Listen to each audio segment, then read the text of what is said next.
afternoon, whenever you're listening to this. Welcome to the internet's most sophisticated wrestling podcast, discussing the weekly aspects of it all, right here on The Bald Monkey Wrestling Podcast.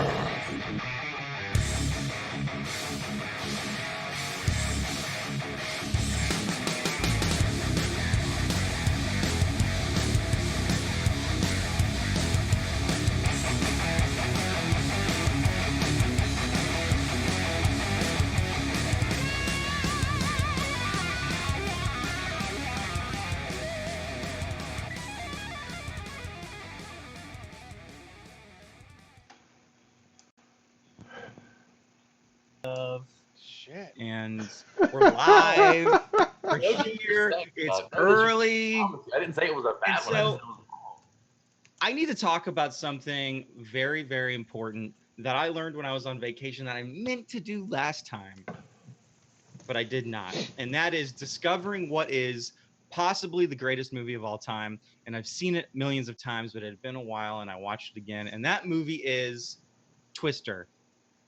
Twister may be the greatest movie of all time.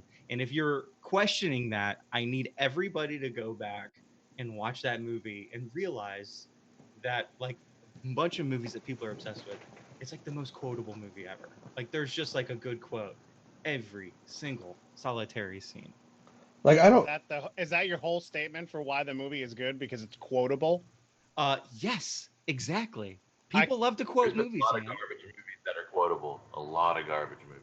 Well, Yeah. it's also just flat out entertaining. Like Twister. I mean, who doesn't want to jump in a truck with, a bunch of storm chasers and chase some tornadoes? And set off Exciting. the Dorothy 2 into the air and see the little things go. Cow. Hey, what's your favorite quote? Yes, cow. That's mine. Cow. Another cow. I think it's the same cow. Yeah. I think the thing is, Philip Seymour Hoffman in that movie has about 50 million great quotes. But I think when they're all sitting at the table and they're telling the story about like how Bill, like he's crazy, like shows up naked and throws like a bottle of whiskey into the tornado or whatever, and then Philip Seymour Hoffman's like, "I'm telling you, man, he's gonna rue the day. We're talking ultimate ruage." Like, love him. Love that character. Love that movie. All right, let's move on. Welcome, everybody. Bald Monkeys Wrestling Podcast. Actually, I should start recording. Well, hold on, because we gotta look at this thing down here. Look at this weird frozen. There he goes. All right, he's fixing it. There he is. I'm not worried about him.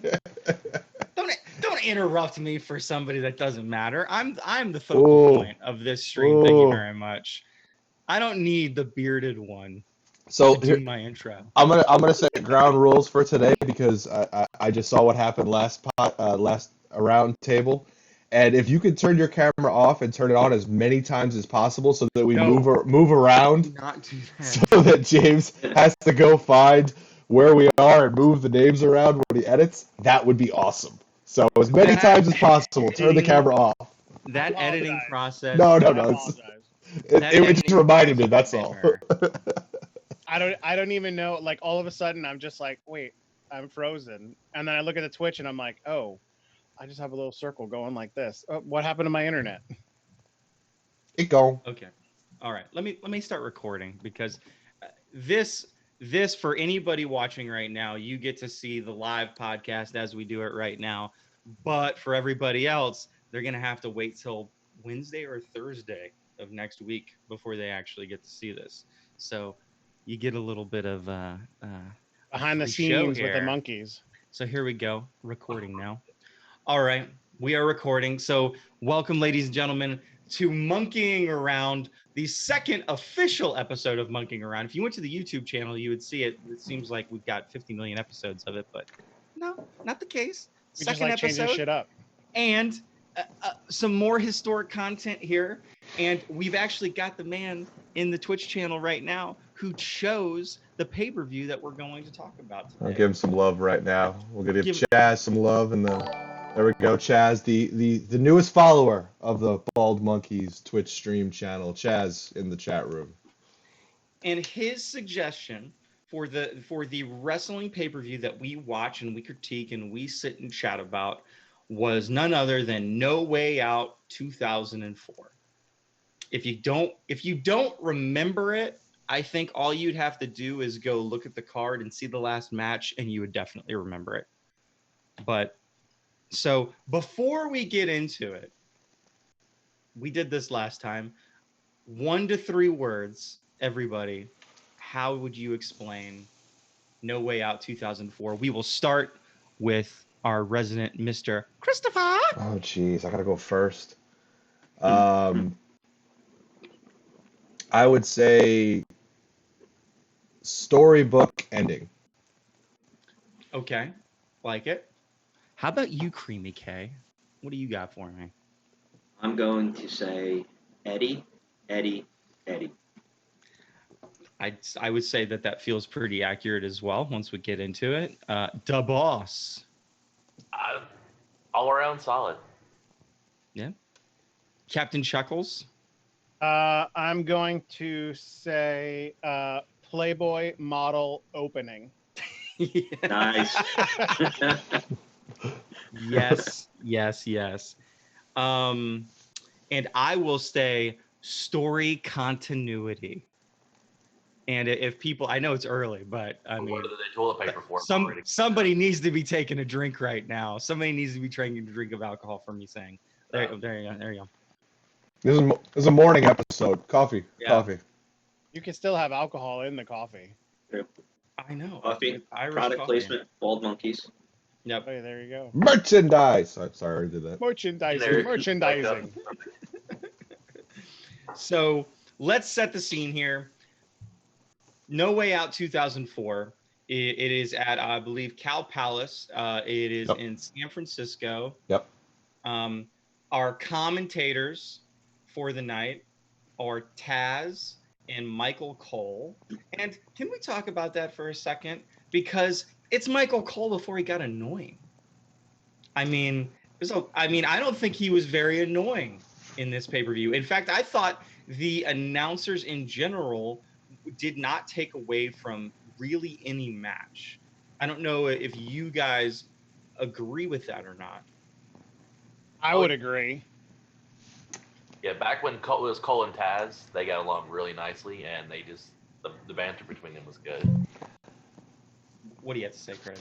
Just go ahead and say it. All right. I don't Get out of yourself. I don't disagree that they didn't take away from anything. But looking at it today versus looking at it then, I feel like Taz and Cole are actually better commentators today than they were back then, which makes sense because it's been a long time. They've had, a long time to season themselves. But I was listening to Taz stammer and not get his point across. I was listening to Cole say the wrong name of wrestlers. Well, wait a second. Cole still does that today, so I guess that's kind of Michael Cole, but he was doing it a lot. And I feel like while they did a fine job, I think they didn't take away. They added to a lot of matches too. I feel like the one thing I wrote down, because I didn't write much down this time, was that Taz, to me, has come a long, long way, and he is such a good commentator today. And I think he's learned a lot along the way of his career as a commentator, because he was like just making noises back then. If you go back, and then we're not going to watch it again, but if you go back and watch the matches, Taz was just like, like every once in a while he would just make these noises. And when watching, I'm like, okay, I'm getting excited a couple times, but then it was just like I was noticing that Taz was just making noises and not saying anything.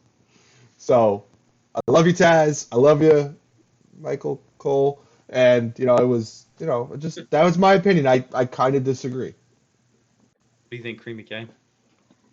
I think that if you were to go back and rewatch it, I think that you could make a drinking game out of Michael Cole saying the location that they were at. And probably before, at least probably up until the Rey Mysterio match, you'd probably be pretty bummed because he said the Cow Palace a lot. It's the Cow Palace, man. Like we've heard a bunch from wrestlers that like this is one of the places like you dream to Yeah. wrestle at. You know, it's like the Garden and somewhere in Tokyo, and then the Cow Palace are like A, B, and C as places that people want to wrestle. And do I not get it? Does anybody get it? We don't live there, so you don't know what what the atmosphere is. I mean, it's people like you can see it on TV. You know, like people on the West Coast that's never come out to the East Coast won't understand what it's like being in Madison Square Garden to watch any type of event, you know, and it's completely different from being out on the West Coast, you know, watching that same event with, you know, West Coast teams or whatever. So I think that's what it is. Like it's one of those things like you have to be there in order to understand, you know, what the hype is about. Yeah, I had a friend from California tell me that it's kind of like their MSG to them. That's the feel they get around it. So What's it called now? It's called something else now, right? I mean, it still references the Cow Palace, I but don't somebody else keep. owns it. I don't keep up with Cow Palace historical data. This is why we need Wikipedia. You don't have the they did sell 11,000 seats, and that, my friends, is from Chuckopedia. Oh, We don't need this Wikipedia crap in here. Wow. Is there a fight brewing over this? We'll see. We're gonna have to see who gets the rights to the pedia. Wow. Oh man, What that is Wikipedia? the Pedia battle, the Pedialyte battle. Before you move on, throwing it back to last week, the point you made about having a heel and a babyface announcer, there was really a distinct line between Taz and Cole on which ones they were pulling for each match.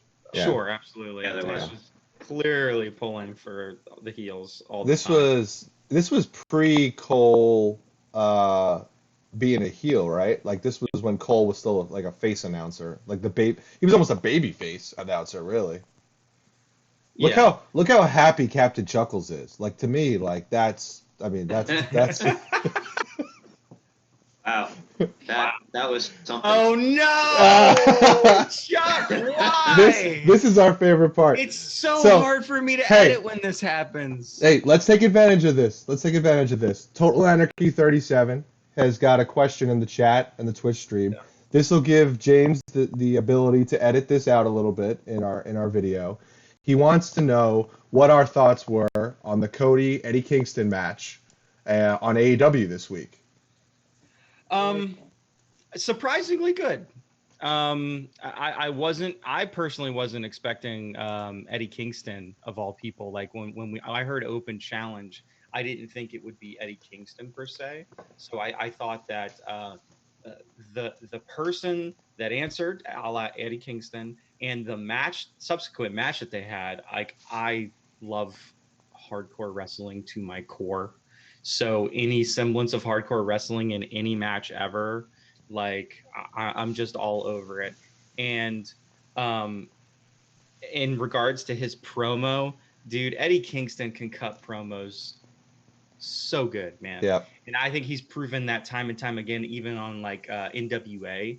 So the dude is like, he's first class. And if he's a free agent and they have the ability to sign him, that would be pretty freaking wonderful for AEW. I think it'd be a great move. Yeah, I agree with all that. I didn't care for the ending so much. I feel like it could have had a more. Yeah, I'm with you. I am with you on that. Yeah. Tap, right? That's what drove me crazy. I love the idea of Eddie Kingston on AEW. Obviously, we have some connections to wrestlers that we're pulling for, but when it got to the end of the match and you have Eddie Kingston tap out, Eddie Kingston, the gritty, I had a fight, drug abusers and death and blah, blah, blah, and he's going to tap out to a figure four that really wasn't even a great figure four the way he put it on. It almost would have been better if Cody choked him out.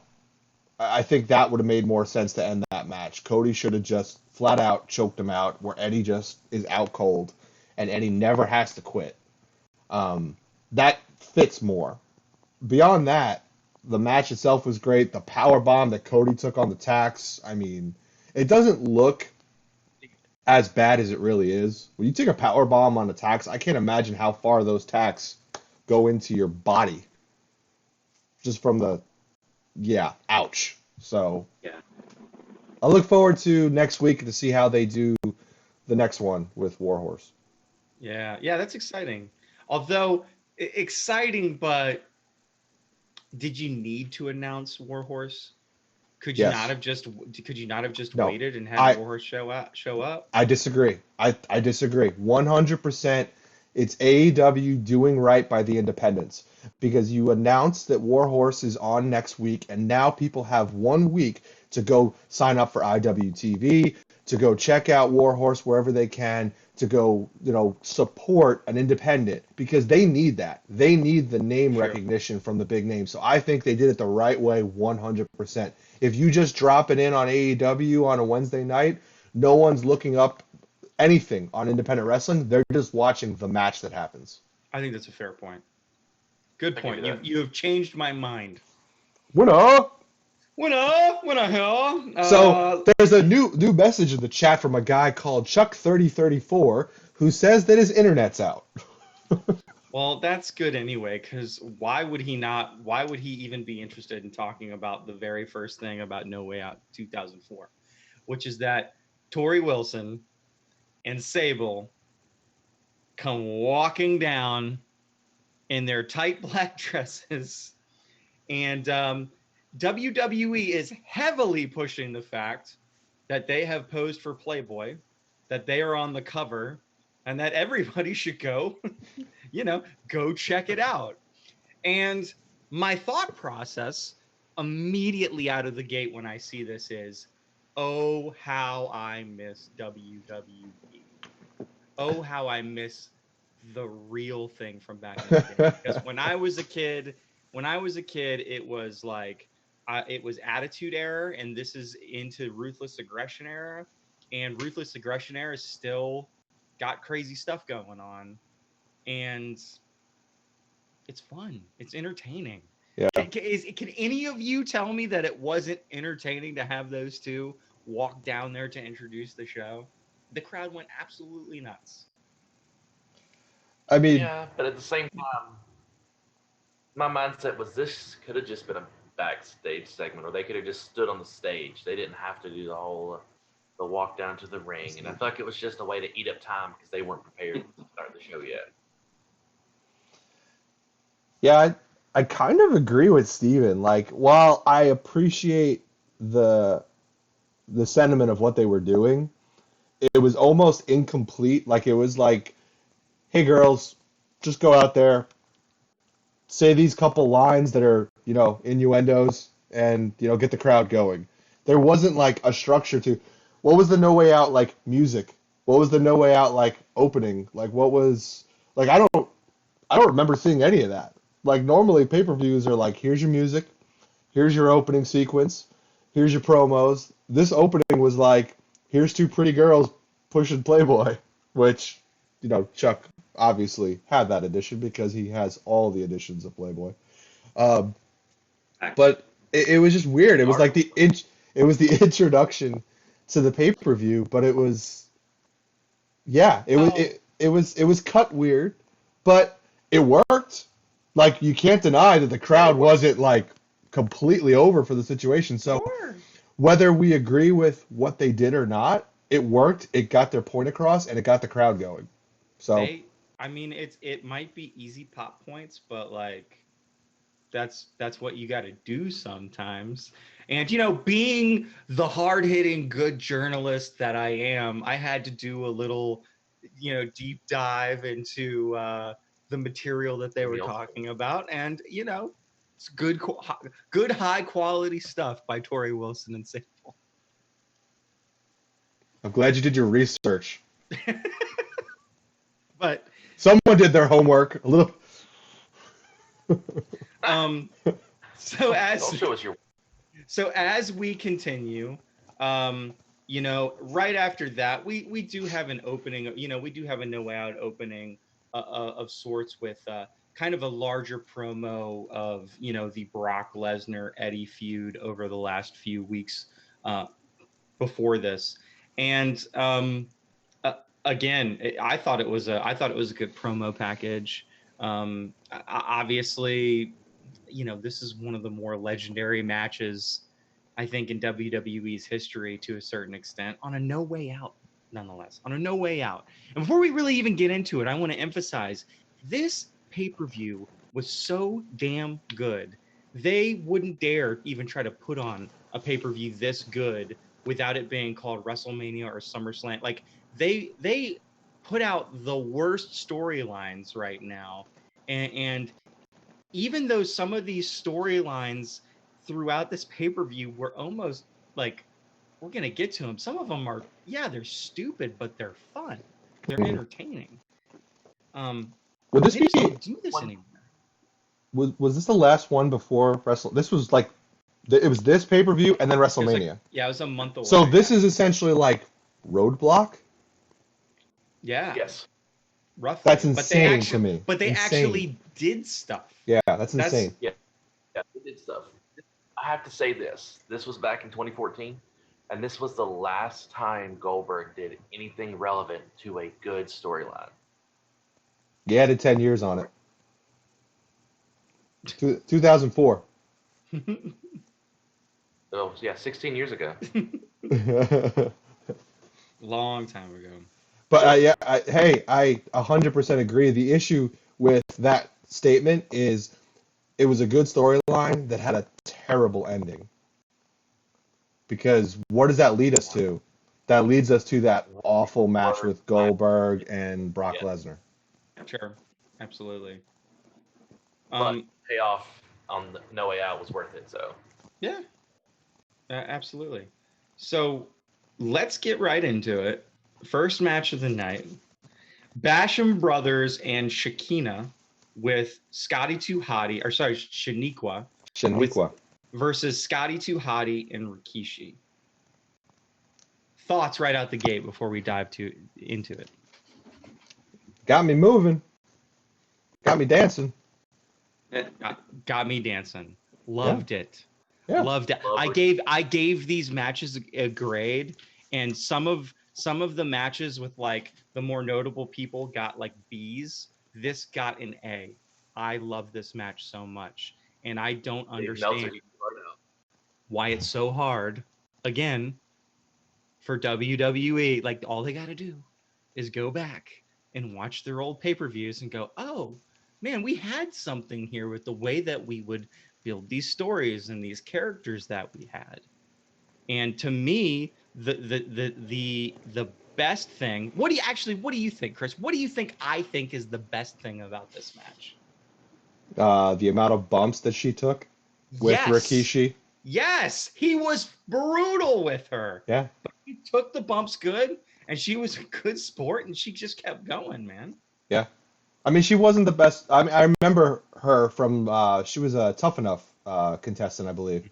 And, I mean, she wasn't the best wrestler, but she was willing to take bumps. She played the character really well, and she was willing to get in there with a big guy like Rikishi, who, I mean, Samoan drops and bumps in the corner and the splash from the ropes. I mean, come on, like those are some serious bumps to take. I mean, they're not dangerous. They're just solid. Like you feel them, I'm sure, every time you take them. So I give her all the credit in the world, and it made the match that much more compelling because it was a handicap match that you were like, well, is it really a handicap match? Is she really going to get involved? She got in there. She got in there more than the Bashams did. Yeah. So, loved it. Which I think is the only negative I have it. I love the Basham brothers. I think they were very underutilized when they were there.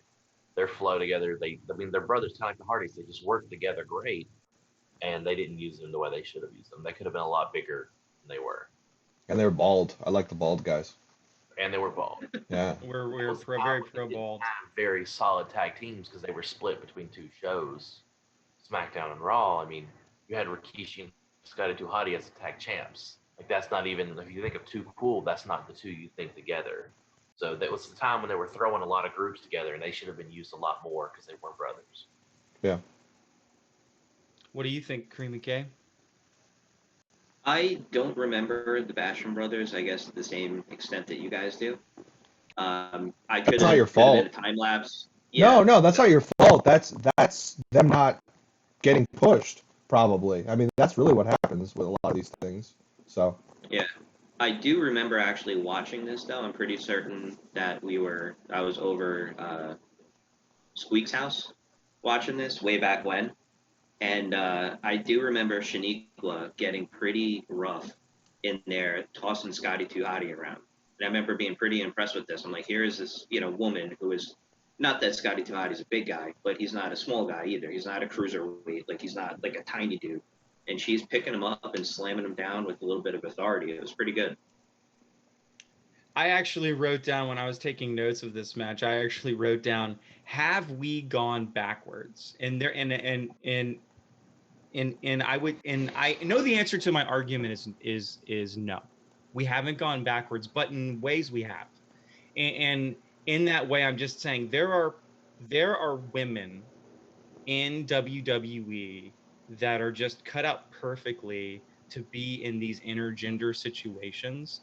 So why not do it? The thing that was so interesting about Shaniqua and Rikishi's back and forth in the ring is how Rikishi is super over in this match. I mean, he's clearly the star of the match, and Shaniqua over everybody else is clearly the heel. So whenever he slams her, there's like the ooh, but then everybody's excited about it at the same time. So those people, so the argument, and I remember, there was an argument, I would say, in one of your guys' interviews, I think it was with Shazza. it was. Shazza had mentioned that there's always going to be people that have issues with the intergender wrestling and stuff like that. And I agree with her point, but I actually don't think that it's enough that it's an issue. And I think that when you shine a light on the intergender wrestling and you empower the woman in that situation, it's not like, oh, they're just beating the hell out of a woman or something like that. When, if they can hold their own, they can hold their own. I think that's why Ivelisse was always such, like, in Lucha Underground was always such a big deal, because she would just, say, I'm the baddest, and she would just jump in there and just do her thing in the ring, and, like, everybody loved her for it. So this is a thing they need to get back to. They need to get back to this. Always plug Lucha Underground. I'll plug Always. Lucha. Lucha Underground's the best. It may not have been ran well, but the product on TV was amazing. Product was beautiful. But like, cheers to Shaniqua as well for when she jumps on the back of Rikishi and he grabs her and then front slams her. Oh my goodness gracious! I thought she was dead. I mean, it was crazy how hard that slam was. But I gave it an A. Like, I loved it, entertained, point to point. And this was back in the day when all these WWE matches were still pretty short. I mean, it wasn't as bad as the Attitude Era, where it's like, oh, we're gonna have 11 matches and they're all 3 minutes long. But Ruthless Aggression Era, it's like they doubled it. So every match is like 5 minutes. I was gonna say, what is like 5 to 7, something like that. Yeah. That clothesline sheet, her and Scotty, their chemistry with that clothesline was great. Even the highlights where they showed where she did it before, he sold her clothesline like she was JBL. Yeah. Hey, look. Oh, more editing. God, I hate you, Chuck. I'm gonna do it just to piss you off. Oh my gosh, it takes so long to edit when the screens keep popping around. Welcome to my world. Okay, well, hey, we're almost off this topic. I'm gonna give you the mic if you want to say anything about Basham Brothers versus Scotty 2 Hottie and Rikishi. Man, I am with Kramer. I remember the Bashams as a tag team, but I don't ever really remember them getting like the push that they had at this time in like the stretch leading up to No Way Out and WrestleMania. Because after I watched No Way Out, I went back and I watched WrestleMania right after it because I wanted to see what the fallout was from all the stuff. And, I remembered some of the matches, and I know Chris mentioned like the Goldberg match and everything. But I said it in the chat. I said after Rikishi, and I don't know if Chris read it out, but after Rikishi hits the bonsai drop, you can see the ref jut underneath the ropes and tell Shaniqua, because she had her arms way out straight to like bring him closer to her body so that he could actually get a legit pin. So that was kind of interesting. But overall, I thought it was a really a good match and a nice way that they did the intergender stuff, with Shaniqua in that match as well. You mentioned the WrestleMania following that, and I think I remember maybe 3 matches from that WrestleMania. And you're talking about the fallout, and only 2 of them had anything to do with this current card for No Way Out. Well, you had the Eddie match at the end. Yeah. You had and I remember Goldberg and Brockmania, and I remember the Triple H, Shawn Michaels, and Chris Benoit match, and that's all I remember from that WrestleMania. You also had there was also a tag team match as well, like a Fatal 4-Way tag team match with the Bashams and Rikishi and the APA. I think we're back then too. So there was a bunch more, but yeah, I mean, ultimately the match was a nice match to start off No Way Out, in my opinion. Yeah, I concur. Solid way to open the match, open the night. Yeah. But then, how do you follow up? How do you follow up that match? Well, we get to our silly match of the night, which is Jamie Noble versus Nydia in, and I quote, a boyfriend versus girlfriend blindfold match. So they give the full story of Jamie Noble. The story is Jamie Noble and Nydia, they're dating, and here we have Jamie Noble. He comes into a bunch of money, and he believes after a stretch of time that Nydia is just abusing his bank account, and he is ready. He has turned on her, and he's just like, it's time for me to get rid of you. And he used her when she was blind and couldn't see anything, used her to win matches and stuff like that. And so now they're going to fight each other, but Jamie Noble has to wear a blindfold, or in this case, a black sack over his head, so he can't see anything. And I didn't write barely any notes for this match. I just wrote, this is crazy entertaining performance art. And I don't know if you would consider that to be a stretch or not. You're laughing, Chris. I hate you. I hate everybody. The editing for this episode is going to be awful. If you want help, man, I'll help you. I got it. So what did we think about the boyfriend versus girlfriend blindfold match?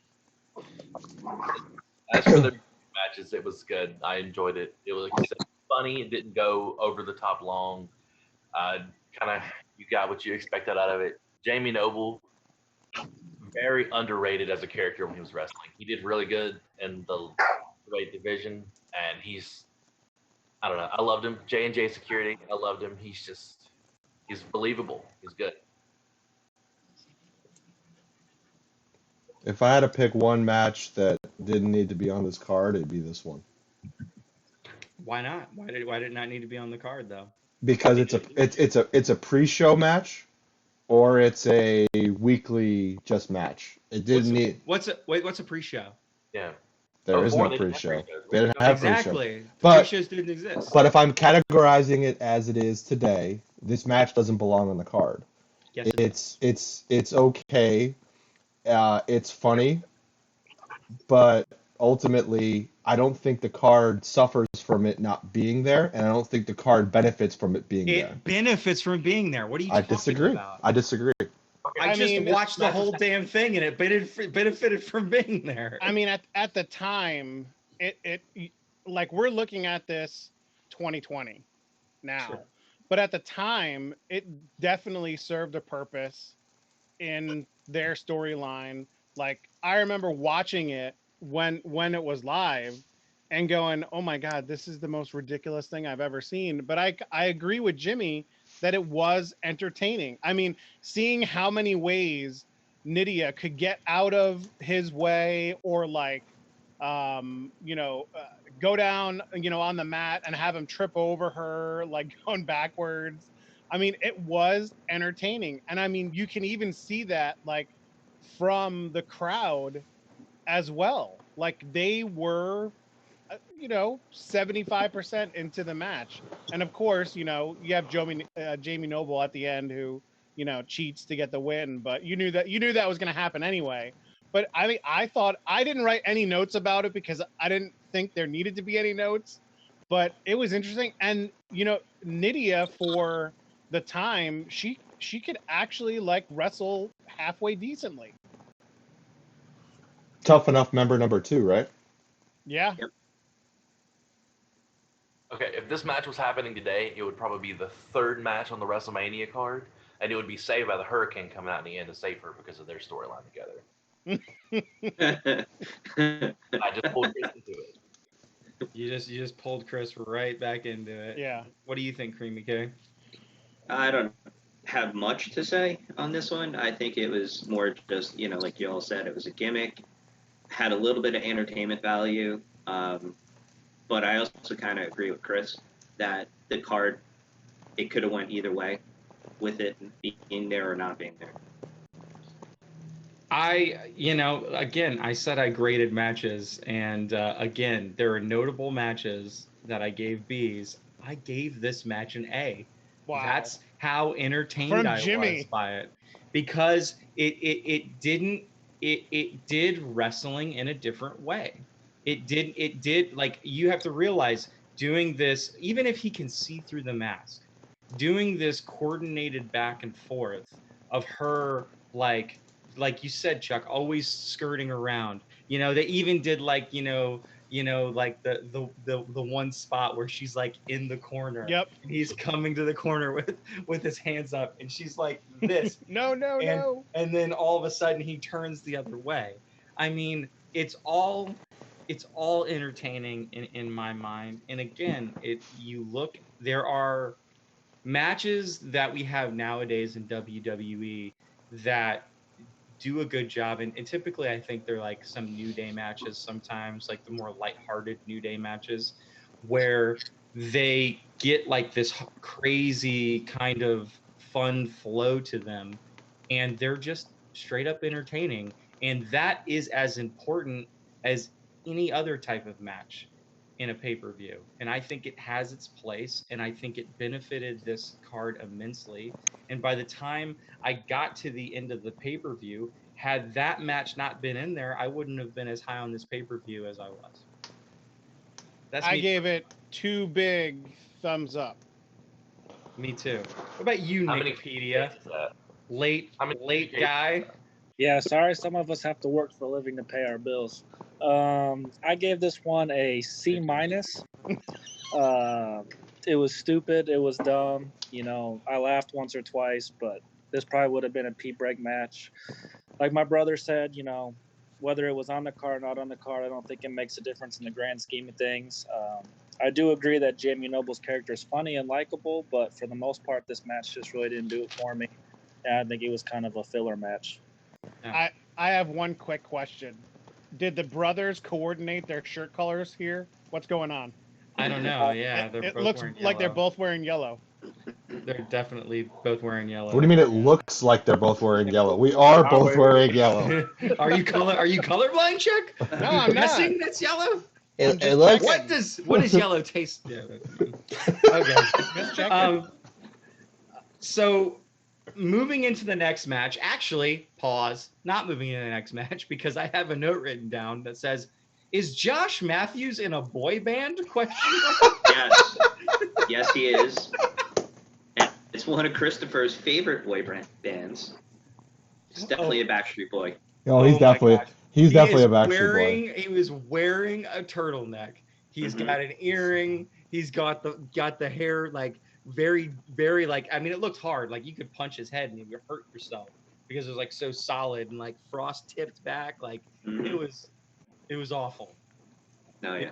It was awful. He just looks so young, and like to see him on Impact now, and see again another Tough Enough guy. That's 3 Tough Enough people on this pay-per-view that are playing a part, playing a pretty big part. So I mean, but yeah, seeing him now on Impact versus the child that he was back then in the backstage interviews, it's come a long way. Yeah. Well, I need to take a snapshot of him from that pay-per-view and send it to Madison Rain and say, what the hell is going on here? So third match, we get the world's greatest tag team versus the APA, which if you listen to the crowd would probably say the APA was the world's greatest tag team because the APA was very, very over. What version of APA was this? Like where was Bradshaw in his progression as a character? Was this was pre JBL? This was pre JBL, and I believe just getting to the end of the APA as a tag team, because I think soon after this, Farouk, whatever you want to call him, he ended up retiring. And that's when JBL started. That's when JBL started to be JBL. Yeah, they lost the match where the losers had to. If they lost, they had to retire. Please, I'm talking. And they lost the match where they Rocky. Come on, man, have some respect for the podcast. They lost the match where they had to retire if they lost, and then when they lost, Paul Heyman offered Bradshaw a job as a singles competitor, and that's how he became JBL. Yeah. Sorry about the barking. Yeah, no worries. So I wrote down, I don't know if you noticed this, but Hebner was counting so fast in this match. Was it just me, or was when he was when he was it was like 1, 2, like I was like, goodness gracious, like he got paid by the count that match. Oh my gosh, every 2 count was just like the fastest 2 count I've ever heard in my life. Couple other things that I've got listed down here. I love it when Bradshaw goes and to throw Haas out of the ring and nearly hits the cameraman. Like it shows the angle and the cameraman like pulls back, like way back, and like Charlie Haas like falls in front of him. Spectacular. It started kind of slow, but kind of like your traditional match, started slow and then just got more chaotic, and by the end it was really fun. It was a fun match. I mean, it was good tag team wrestling. Let's be honest. Yeah. Like that's the tag team wrestling that I remember enjoying. The world's greatest tag team, one of the best tag teams of that time. They had great chemistry. They were both incredible athletes. Shelton Benjamin probably at his best during that period of time. That's when we got Shelton Benjamin eventually in that ladder match where he pulls off some crazy spots. JBL and obviously, Ron Simmons or Farouk or whatever damn you want to call them. I mean, them as a tag team, APA, the backstage segments they had, the in-ring segments they had, all the items that they were able to pull together as a character. I think APA is one of the best ideas for a tag team like they've ever had. Because if you think about it, throughout their, career as a tag team, their backstage segments were either awesome because they were funny, because they were, kicking crap out of the Dudley Boys, or just because they were able to pull off their characters. The in-ring was always strong. I don't remember ever going, oh man, that was a bad match for the APA. Like, altogether, those two, I think one of the best tag teams that we don't talk about. I still have their shirt. I don't like JBL in the APA without long hair. He looks weird. I don't like him without the facial hair either. Yeah, I like the facial hair and the long hair. Like that was the best.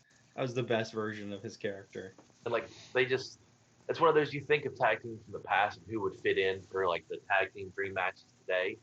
And a couple years ago when Sheamus and Cesaro were together, I think them and the APA would have put on an amazing, like, any kind of match.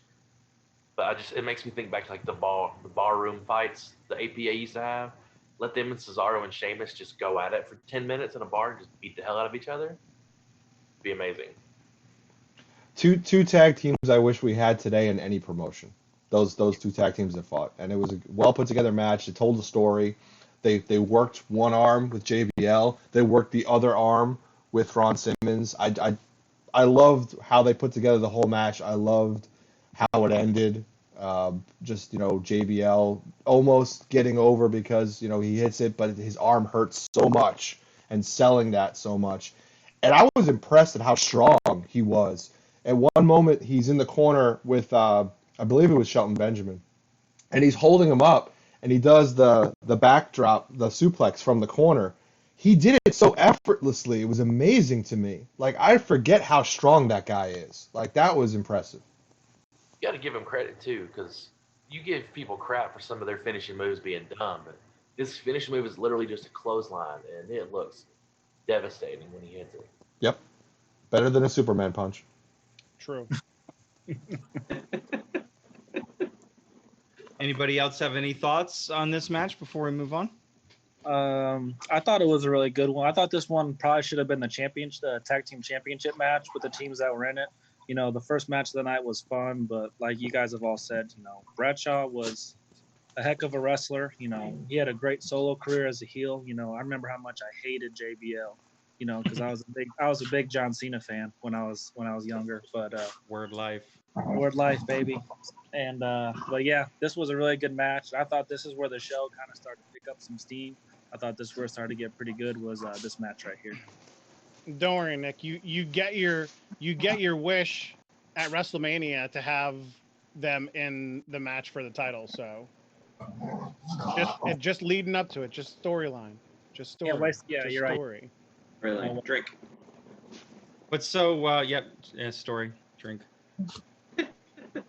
Been drinking anyways. I didn't know we were playing that game. So we move on to like the next big things that's happening.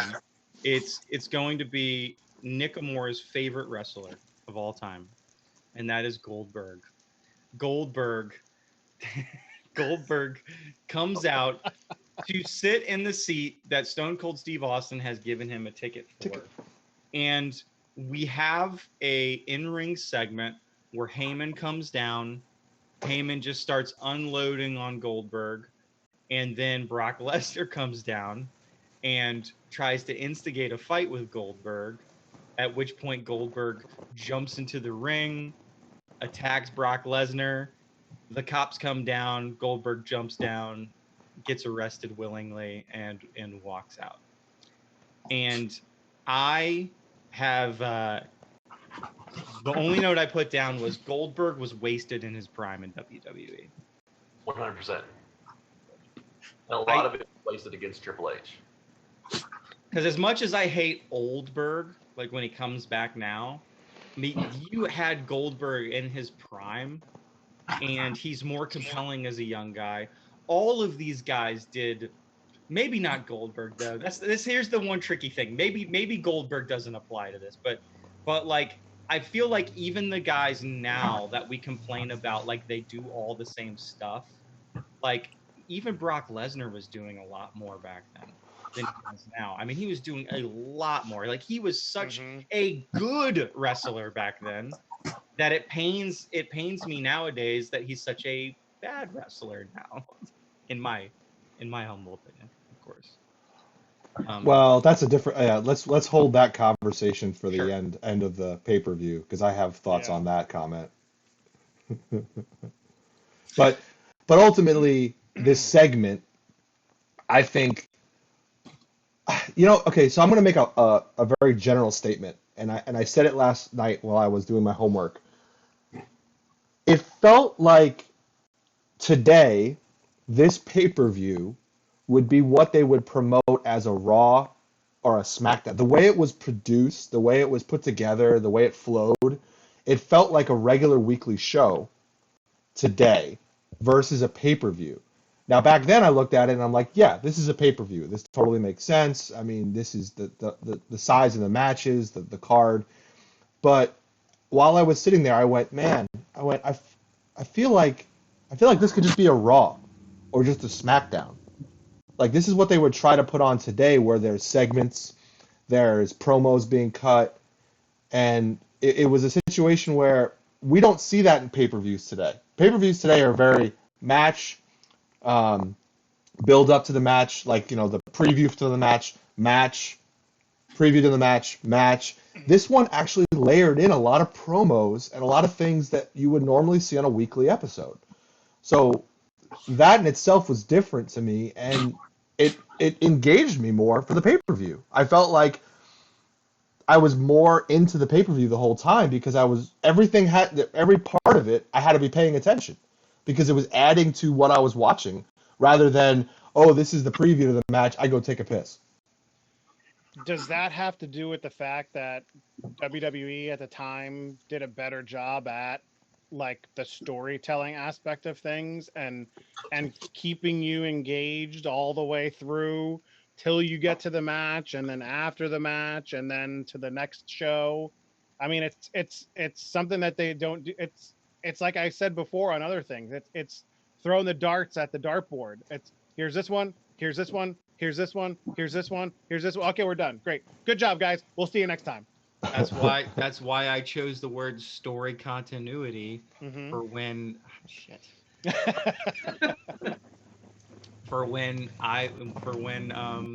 we were describing it basically in a couple words. Yeah.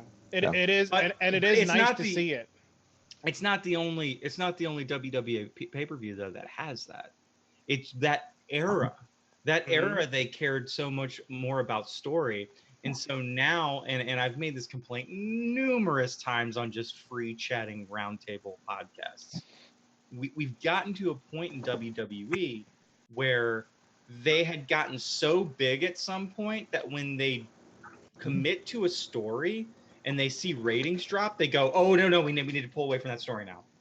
It's like that's not the good thing to do, because if you just take 8 different stories that are all unique and you just commit to them, then, you know, it's what a lot of the wrestlers that leave WWE say. It's just a machine, and you just shove stuff into it and you get the same stuff out all the time. It's here you go and you get that out. Here you go, you get that out. And it's the biggest complaint that I've seen when these guys leave, that's all it is. It's just a machine, and there's no room for these guys sometimes if they're not making you $1 billion a year, you know, to be more creative and be more be a more productive wrestler. And it takes away from it. I mean, I still love wrestling and I will watch all of it, but it was way more intriguing, eye-catching, and just fun to watch as a whole back at this time because of those reasons. Yeah. You know, now you Impact did a great job with Slammiversary the other night. You know, AEW has been doing a good job, but WWE, it's their formula. And you want to know what? You got to change your formula sometimes. They don't need to change it. At some point, they changed it from the formula that works. Well, they got to change it back the formula. It's like, oh, I've come up with the formula with the greatest drink ever, but you know, let me just use this one instead. You know, oh, that drink tastes like crap. Well, I've lost the other formula, so you know, good luck. So, dog owner Nick, you wanted to say something about Goldberg, I'm assuming, because you were trying to raise your hand. I'm glad Chris and Chuck went first so I could calm down for a second, because you said some real outlandish shit, Jimmy. Outlandish! First off, Brock Lesnar is not a good wrestler. He's a great wrestler, all right? Yes, he does not bring it every night. Yes, you know, lately. He hasn't brought it in every years. Night. What are you talking about? It's been years. He fought AJ Styles once and he brought it. Like, come on. Yeah, you know, he brought it for Finn Balor at Royal Rumble, I believe, about a year or two ago, too. You know, he can still turn on when he wants to. But at this point in time, he was a great wrestler and he was a must-see ticket, you know, at any pay-per-view. But your Goldberg comment is one that really stung. Would you shut up, please? Your Goldberg comment. Your dog's telling you you're wrong. Your Goldberg comment really under my skin. He's an atrocious wrestler. He was not wasted. He was over pushed in WCW, and he didn't get that same push in WWE because he stunk. He was not very good. He had few mic skills. He's not a good wrestler, and there's just not much to like about him unless you like that undefeated streak that he had, 20 years ago. Did you hear how many people were chanting his name? He was over. Here's a comment that we like to say. Here's a comment that we like to say all the time, and it's true. Just because it doesn't work for you doesn't mean it's not working. And I have to deal with that fact all the time in wrestling. I mean, goodness gracious, Becky Lynch. Just because it doesn't work for me doesn't mean it's not working. So I'm going to make a comparison, and I want you guys to say I'm crazy or not. Is Braun Strowman Crazy. and Yes. Goldberg Yes. the same thing? Yes. Oh. No. Yes. No. Yes, they are. No. Braun Strowman stinks. Braun Strowman's funny. Braun Strowman has good promos. Braun Strowman played that big-ass violin that one time, and it was hilarious. Not a violin. Goldberg has always sucked. Wasn't it never been cello? good, It's never not a done big it. ass violin. It was an upright bass. Okay, I believe. it's a cello. It's not a Sorry, violin. I'm not a conductor, all right? I don't know much about the orchestra. You all right? driving It's a big train? instrument. That's what they call people who conduct the opera too, right? He is true. Conduct the opera. They're not conducting the opera. They're conducting the orchestra. Fuck on that. I'm cultured, guys. Braun Strowman missed his spot. Yes. And now he's Universal Champion, and nobody And cares. nobody cares. Yeah. I know. Braun Strowman It's just a didn't comparison. get It's a comparison. Scott when it was ready for Braun Strowman. But isn't that the same argument we're making about Goldberg, like being misused and the character he was back then, and same thing with Braun Strowman now? Strong guy in his prime or a little after his prime, he's able to do big spots, but ultimately, if you're not used perfectly, Yeah. I mean, the crowd's into it, but You gotta give him the belt, and you gotta give him not a huge run. Like, you can't have him run for like a year, but like over like a few pay-per-views. And the key is, don't let them fight anybody. Don't let them fight anybody, because then they're exposed for how bad they are. Yeah, And I cannot. The thing that triggers me the most in wrestling right now, especially in WWE, is how many big guys they have that can't do anything, that just play the part of, I'm big, I'm strong. No, you're big, you suck, you're bad at wrestling. Like, am I wrong? No. The ones that are talented, they don't even use. They don't use for singles talent. They I used like somebody like Big E, like he could have a run, but they don't use him. there was a tease. Strowman. There was a tease last night, so we'll They see. use Bobby Lashley. These Bob. guys, they're not Bob Lashley. Bob last They're night. they're not great. They're just these big guys that aren't. They're not great. Bob Lashley was pretty good at Impact. Yeah, he was used properly in Impact, and he was a big fish in a small pond when Impact was going on then. And it goes back to the conversation that I think we're having. I feel like there's almost too much talent on these bigger promotions, and Chuck had mentioned like the way they're using them and giving them the platform to showcase themselves. I feel like there's too much talent. We talk about they should sign him and they should sign them. They got to be careful about how much talent you have on a roster. Take the talent you have, use it, showcase it, use the athletes, use the charisma, use the characters, and use them appropriately because you have it. You have it on there. And back then, and we're trying to get back to what we're supposed to talk about today, back to 2004 No Way Out, they were using the talent properly. They didn't have a huge roster of people, but the roster they had, they were using it properly. Goldberg was over. Goldberg did the spots he needed to do that night perfectly. And Brock sold those moves perfectly. So all in all, it was a well put together show and a well put together spot when Goldberg jumps the rail and gets in there and Brock plays that chicken game with him and Heyman flips out. That whole segment worked perfectly. And it's because they allowed the people the time to get over and allowed the people the time to build that story and make it work. I loved how the cops actually looked like cops. They weren't wrestlers. Not wrestlers, yeah. They wouldn't have had the time if it wasn't odd body cops. Free up time for that. That's where that Jamie Noble match plays in effect. You have those small little gimme funny things to free up the time for those longer segments like that later on. Yeah, true. Fourth match. Hey, we made it. Hardcore Holly versus Rhino. And, I'd say a pretty average match from my perspective. At that point, when I saw Rhino, I've already seen Goldberg, I see Rhino. It's like, okay, yeah, we're 3 years removed now at this point in this pay-per-view from, WWE buying WCW, WWE buying ECW. And so you see a lot of faces that you recognize. But, the guys that would drive people wild in ECW like Rhino, I don't think the crowd really cared for him very much. It was a good match. That was all right.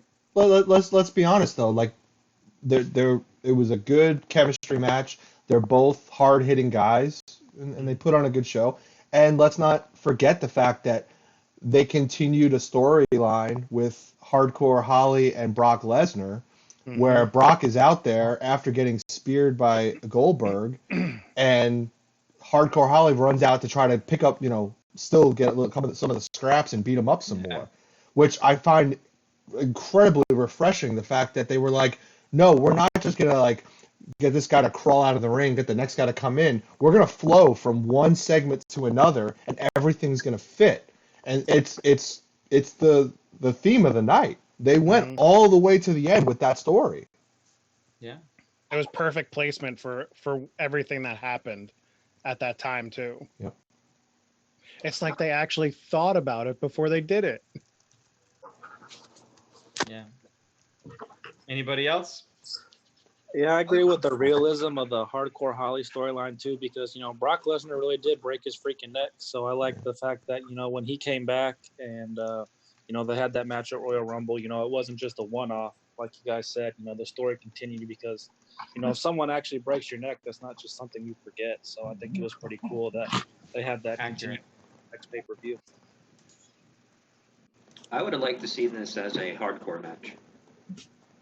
What, Rhino versus Hardcore Holly? Yes. But the problem is like you could throw, I don't know, 2 midgets in a ring and say it should be a hardcore match. And I'm gonna say, yeah, I agree. I want everything to be a hardcore match. It's gotta always go back to the midgets with you, doesn't it? I'm the resident hardcore guy. Hi. My thought is you have these two guys that are, definitely hardcore wrestlers. Rhino coming from ECW and Hardcore Holly, well, shit, it's in his name. With all the other matches that you had for the night, where you had you had your gimmick match with the blindfold, and then you had your, the handicap intergender-ish match. Why not throw in another one that had a different stipulation? So make it a hardcore match. Was this a pee break match? Yes, I would say that's but a good pee break, but a good one, a good pee break match. Yeah. Well, to be fair, we went and saw the very first Royal Rumble that had 2 rumbles, that had the women's rumble and the men's rumble, and they had what it was like the Bar. Yep. In the tag match, like after that, and it was a perfectly good match, but everybody was so winded, and it was obviously a pee break match because. You just put on a Rumble for an hour. Yep. Yeah. It's like there was no good placement for matches in that, But yeah, pee break matches are a thing. It's funny, after WrestleMania is one of the things that all of us complain about the most is like they didn't organize the matches in the right direction. It's like there has to be a pee break match because WrestleMania is so long. It has to be a pee break match like every certain amount of matches, and it's like they never quite get it right. It's more than just the matches. It's how you put together the card. It's important. Yeah. It's part of the show you're putting on, and if you don't put the card together right, it suffers. This was a perfect card. This card of No Way Out 2004 where they put this match, where they put everything, where the way they built to the end, the card was perfect. I don't have to love every match, but the way they built the card. Yeah, I was about to jump all over you for that one. Ladies and gentlemen, boys and girls, Christopher thinks that the Jamie Noble match is part of a perfect pay-per-view. No, I don't have to agree that I liked the match, but where it was positioned on the card made all the sense in the world. All the sense in the world. The boss. Let's keep it going. I'm tired of talking about the Jamie Noble match and how you are dumbly not agreeing with it. Dumbly is not a word. So we kick into a promo package that then leads to this Rey Mysterio Chavo Guerrero match. And the one thing is like, so you find in this promo package Guerrero unconscious in a bathroom, unresponsive in a bathroom. And when I was watching that, I was like, this is eerie. It was eerie having that spot given, what eventually happens with Eddie Guerrero, toward, at the end of his career when he passes away. So it was kind of like, to me, it was kind of a really weird moment, but it fed into this Rey Mysterio Chavo Guerrero match in which Mysterio believes that Chavo is behind it, and Paul Heyman decides he's going to give Chavo Guerrero a cruiserweight title match against Rey Mysterio. Now, the original cruiserweight title. So this is the cruiserweight title that began in WCW, and then in 2001, WCW gets brought into the fold, and this cruiserweight title keeps going. And it's the thing that A, they never should have gotten rid of in the first place, but B, they did poorly a lot of times.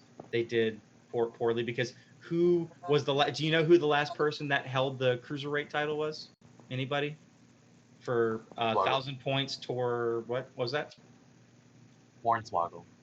Correct. Hornswoggle. See, WWE is so good at booking a cruiserweight title. 1,000 points. Not surprised that they got rid of it. Who was the longest reigning? I don't know that one off the top of my head. Gregory Helms. Yeah. And back. The one wrestler that truly brings the kid out of Christopher. Mm-hmm. It's true. So yeah, I've got a couple things listed here for this match though. And that is a good match, good story.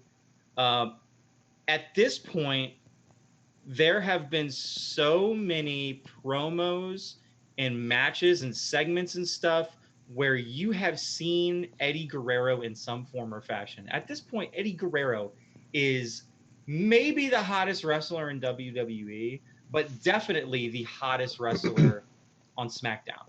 Like, it is all about Eddie Guerrero. He is obviously later on, he's way, way, way over. But yeah, there was a lot more, there was a lot more, and I know the argument's going to come out here. Like, you have guys like Andrade, and you guys have like Angel Garza right now, but I feel like the Latino love was much stronger back then than it is now. Because that was all Eddie. Yeah. All Eddie. But I'm saying it wasn't just all Eddie. I'm saying, like, I know Eddie, it probably helped that he was the main focal point, and that helped pass down love to Mysterio and to Chavo and stuff. But these matches felt so much more important than any of like the high level Latino matches that we see nowadays. And it's funny that I feel like if we just go in that direction that you always talk about, Steven, of doing another Latino World Order, like, you can get that back. It's not too far gone. And it's just good. It's good. It's a good, cheap way of getting a storyline started up. It's like a no-brainer. I don't know why they haven't done it. So I don't know. What do you guys think? Back to that match. Any match with Rey and anybody with the last name Guerrero is 100% worth watching. You know it's going to be don't take your eyes away from it kind of match. Their flow with either one of them was amazing. One of my favorite matches is Rey versus Eddie in WCW for the same Cruiserweight Championship. So they work wonderfully together. Anybody with the name Mysterio or Guerrero together. It's wonderful. If you have not seen any of this match, you need to go watch it. Hey, Chuck. Welcome back, Chuck. Yes. Hey, Chuck, look, you're in a different position. Does anybody else have thoughts on the Guerrero Mysterio? I'm never going to be invited back. Oh my gosh. I love that moonsault that he does towards the end of the match. That moonsault looks so cool. The one It that was such a he weird falls compact short. high. Yeah. He does, but it looked He does. cool nonetheless. But Chavo looked saved very- it. Chavo Yeah. saved it. Mm-hmm. So I really enjoyed Ray's old music. Damn it, Chuck. I Oh. did. When I heard it, I was like, oh man, I totally love this old music. You don't like the Sorry. booyaka booyaka. No. Well, Chuck stole my thunder there. That was going to be the thing I brought up. Is I think Mysterio was super over too, like by himself. Like first off, he had amazing entrance music. You know, that's probably one of my favorite entrance songs. You know, maybe top 5 of all time. I thought this match was really good. I thought you could have maybe like booked it as a triple main event, just because you know the last 3 matches of the night were just that entertaining. And then I don't know if I was stupid back in the day or what, but I completely forgot that Chavo had, you know, an escort to the ring. Like, you know, I just got so like enthralled with the match and the spots and everything.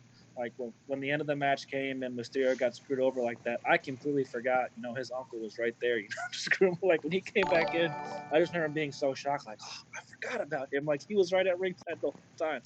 So yeah, I really enjoyed this match, and it was a good one. I gave this one an A- on my notes. A-. I was very, very happy with the third to last match of the night. Go ahead.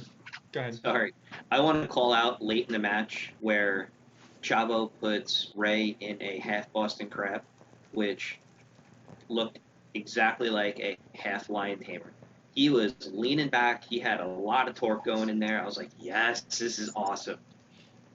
Yeah, it looked great, and there was some fun. Like I can't even remember the spot now, but I wrote down great reversal from the springboard. Oh yeah, because I think it was Ray does a springboard and then Chavo like reverses it, or I mean that God day.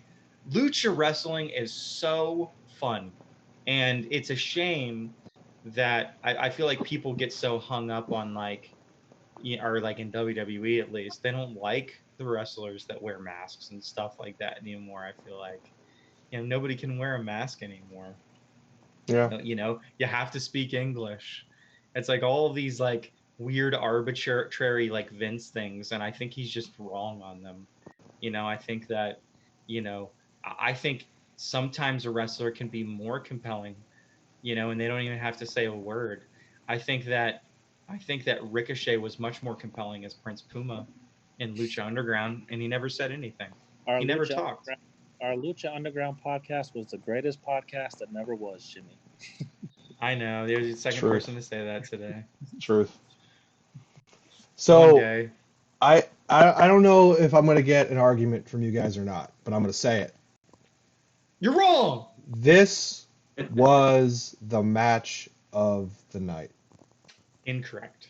This to me was well put together from start to finish. It had every piece of the story that was being built. It wasn't just in ring stuff, it was outside the ring, it was interference. They played to the crowd, you know, great spots. There, I don't remember any kind of botches throughout the whole match. I think it flowed perfectly. And ultimately, the ending was as soon as I started watching this match, I went, I remember this match. I remember how it ends. I remember Chavo gets over.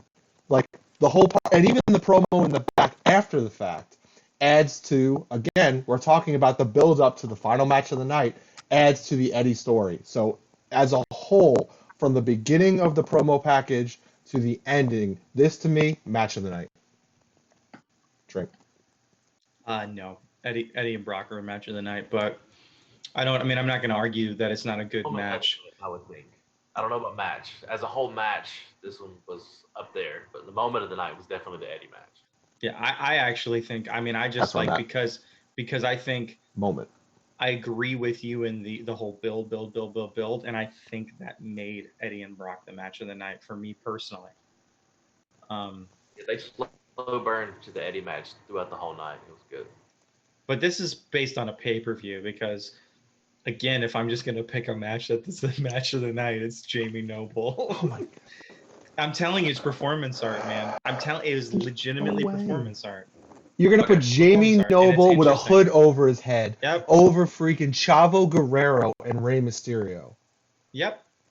Okay, y'all. Let's not get into a pissing contest. Let's get to the triple threat match. Triple threat match. Good God.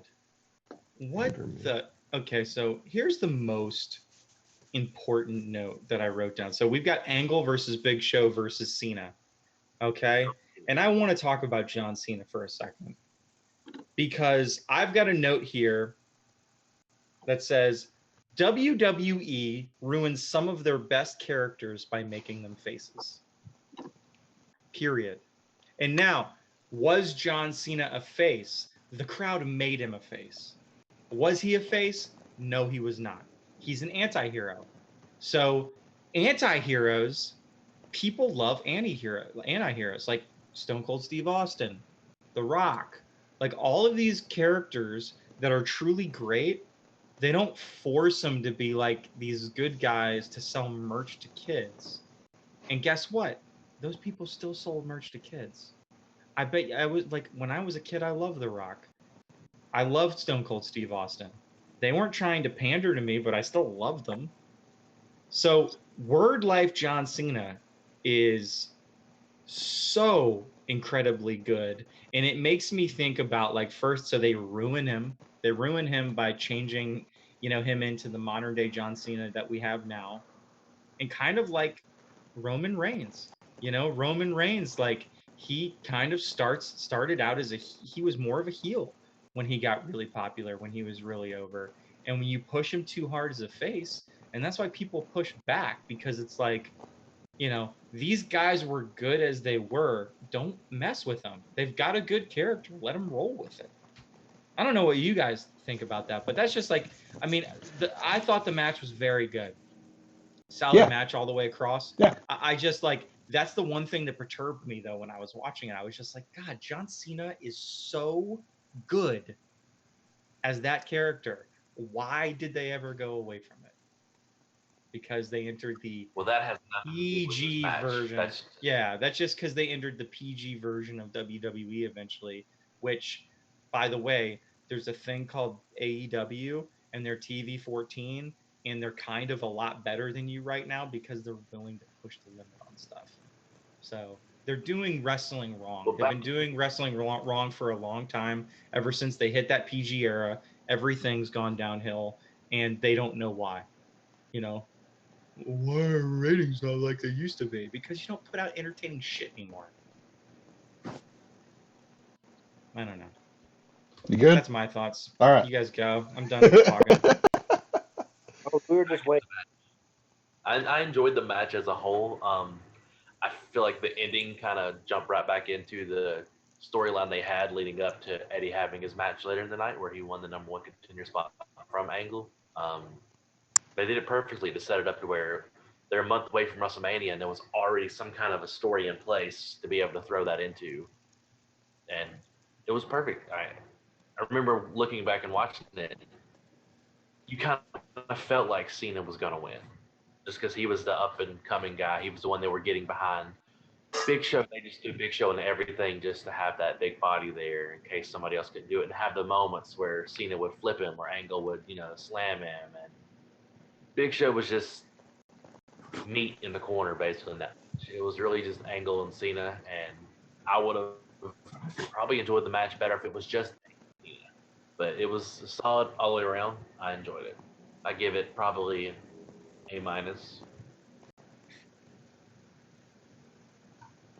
Anybody else? Chris, go ahead. I want to point out, and I said it in the chat, how good is Kurt Angle in this match? Because I feel like Kurt Angle, John Cena's, great promo cut, building his character, playing off Big Show and Angle really well. But I think Angle was the star in this match. The moves that he pulled off, the ability to pick up a big guy and dump him over the top rope like he did. Just this was Angle in his prime, and man, do I miss Kurt Angle, and I wish we got more of that Kurt Angle in WWE. I feel like we got gypped, who could have been like one of the greatest wrestlers ever in Kurt Angle. He had the character down. He was amazing in the ring. And going back and watching a match like this just reminded me what could have been for Kurt Angle. It's interesting because he arguably got better too when he went to Impact. He was just as good in Impact. I mean, he was a really, really great character. And so I think a lot of people, they have the tendency to be, when they talk about Kurt Angle, if they don't know about Impact, or not, I'm sorry, it was TNA back then, but TNA, yeah. If they never watched TNA, they go, well, he's such a good wrestler for such a short career. It's like, he didn't have a short career. Like, go watch him in TNA. Like, he's just as good. And I mean, he was an incredible wrestler. But that was arguably a couple of the early years of that. He might have been in his prime, which is crazy to say. But he was going off. Yeah, I had a couple of things written down. I said, going back to the whole music aspect of things, the John Cena Thugonomics theme is fantastic. I mean, and then he comes out and he just starts to spit his rhyme like he always did. I mean, just spit his rhyme. Yes, we're going back. I mean, it was just amazing. Chuck is Chris such a thug. Chris touched on Angle slamming Big Show over the ropes. I wrote down, holy shit. The FU that John Cena did to the Big Show in the middle of the ring. Holy crap. Like, you just see how strong Cena is at this time to be able to do that. And, and other guys have done it to Big Show, but man, that was awesome. And then to touch on like what Steven said, I wrote down, it was poetic justice that Angle won since he was the second runner-up in the SmackDown Battle Royal. And it was like perfect from that Battle Royal to No Way Out, and then to what happens at WrestleMania a month later. It was a great match. When they cared about storytelling. Yeah. I will try and be concise here because I have a lot to say, but I'm going to keep it brief. First off, I love Word Life John Cena. Anytime he comes out freestyling, whoo, that just gets me going. He was so creative. Like, gets Nick's panties in a bunch. It's incredible. Like, I don't like to say this because I'm a big rock supporter, but honestly, John Cena is probably the best on the mic of all time. Like, if he could have had the TV-14 era his whole career, I can't imagine some of the stuff that he would have, said, or some of the stuff that would have came out of his mouth, because he was so creative, so off the cuff. He was fantastic, and he really knew how to get the crowd over. The Kurt Angle portion, I do think he's one of the greatest wrestlers in the ring of all time. Granted, his longevity in WWE in the early years wasn't the best, but I can't really remember ever watching a Kurt Angle match where I'm like, man, that wasn't it. That wasn't, the match I was expecting. He always put on a good performance. Maybe it's because he was an Olympic gold medalist, but man, that dude could really wrestle. And I agree with you guys. I don't think the Big Show really belonged in this match, but at the same time, it added a wrinkle. It got John Cena's story to WrestleMania to face him for the U.S. title. He maybe wasn't quite ready, for that main event push. And I think the fact that we had Kurt Angle versus Eddie at WrestleMania, after the fact, as the payoff for this little couple of months building up to WrestleMania, Kurt Angle and Eddie are probably maybe two of the greatest technical wrestlers of this time period. And I think WWE booked it perfectly. You can't say that nowadays. It's probably been about 10, 15 years since they have booked something perfectly. But, like you guys were talking about, this show top to bottom was really good. And especially these last two matches, I think they did a fantastic job. And, what was interesting to me was the whole when Cena's up there doing his rhyme and he gets to the very last word, that is the word cock, ladies and gentlemen. You're not supposed to say it. He doesn't have to say it. The Oh whole my God. crowd just screamed it. I mean, the whole crowd. It was wonderful. He was so cool. One thing, and now maybe we've changed the rules, and like this is what I was confused on. I think we've changed the rules from 2004 to now. There's a low blow that they're like, oh, they're glad the ref didn't see it. And my thought was, and again, I guess the rules are different. My thought is, well, there's no disqualification in a triple threat match, so well, why would it matter if the ref saw that you low blowed somebody? Like, it shouldn't matter. But maybe it was different back then. Maybe there was disqualification. I can't remember. I don't think there. Yeah, I don't think there was. So like they hit a low blow, and it's like, oh, they're really lucky the ref didn't see that. It's like, why would it matter? Like, hey, you should be like, hey ref, low blow. Like, so, but what I did, does everybody have their drink close to them? Because this is where, when I got to match 6, I wrote down story continuity. Cheers. Cheers, chat. Last match of the night. Well, hold on, Main Jim. event. Oh, yeah, go ahead. Oh, the creamy one. Oh, One thing that I wanted to bring up, that I was waiting to see if anybody else was going to say it. So before the match started, they were running the promos. They had I think it was called the Tale of the Tape. So you had all 3 wrestlers, their height, their weight, where they're from, and then it had their current career accomplishments. I think I know where this is going. Oh yeah. So you see Kurt Angle, obviously Olympic gold medalist, at that point multi-time world champion. Then it goes to Big Show. Then, he's the current US champion. Yeah, and three-time world champion, yeah. Yeah, multi-time world champion as well. And then you have John Cena, who has a PhD in thugonomics. I had to make sure I read it correctly. So PhD in thugonomics. So Nick, the guy that you've been pretty hard up on, he's a PhD, whereas everybody else is champions. Yeah, he's a doctor. He's a doctor. Yeah, Doctor of thugonomics. That's what PhD stands for. Yep. You're saying the same thing. Oh man. Great point.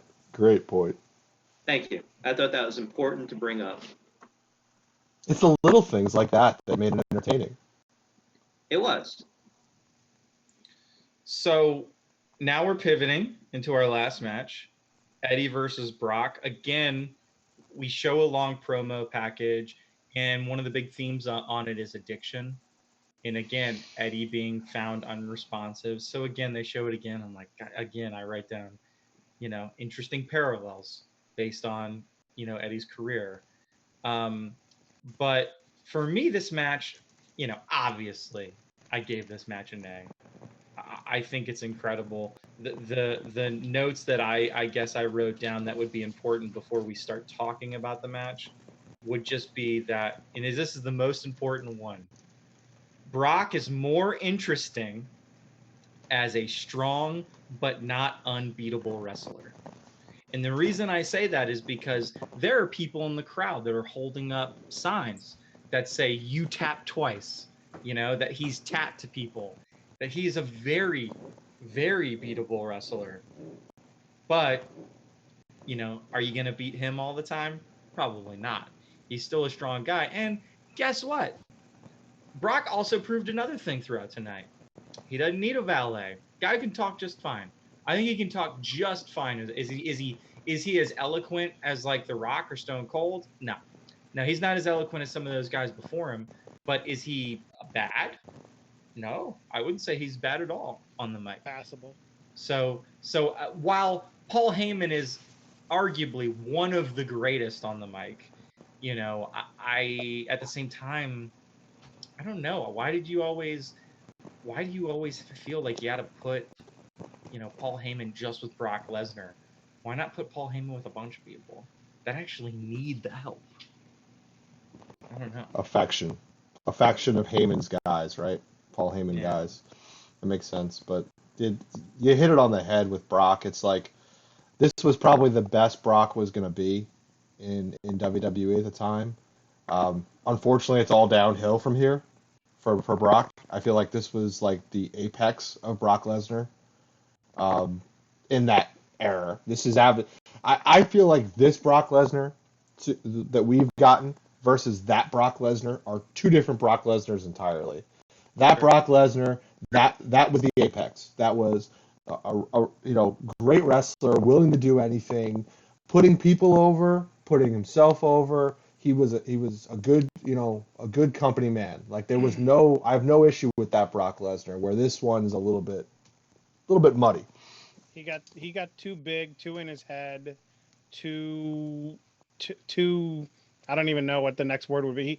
He ruined himself.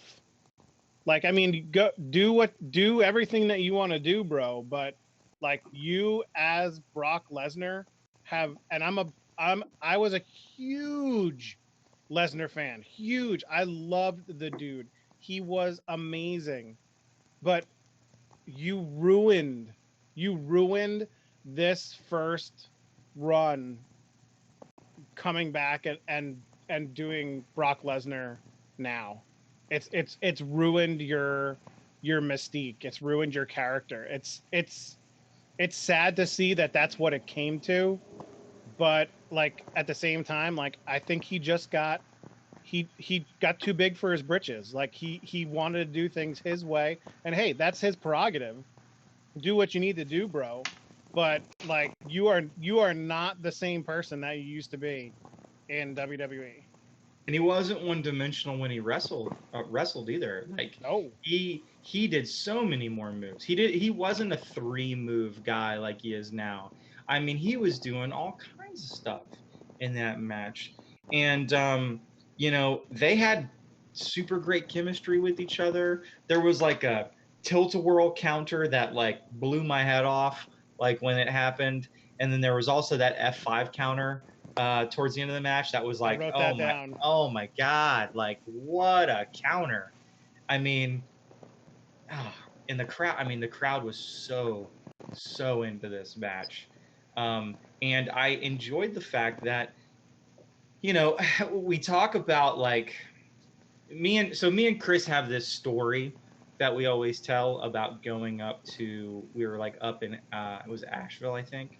And we're going to see a WWE house show, and on the card is it was Buddy Murphy versus Cedric Alexander, like two spectacular wrestlers that are underutilized in WWE, and they put on an awesome match, but they start out slow, and they build and build and build, and eventually hit that point where it breaks and it starts to become a brawl and it just goes crazy.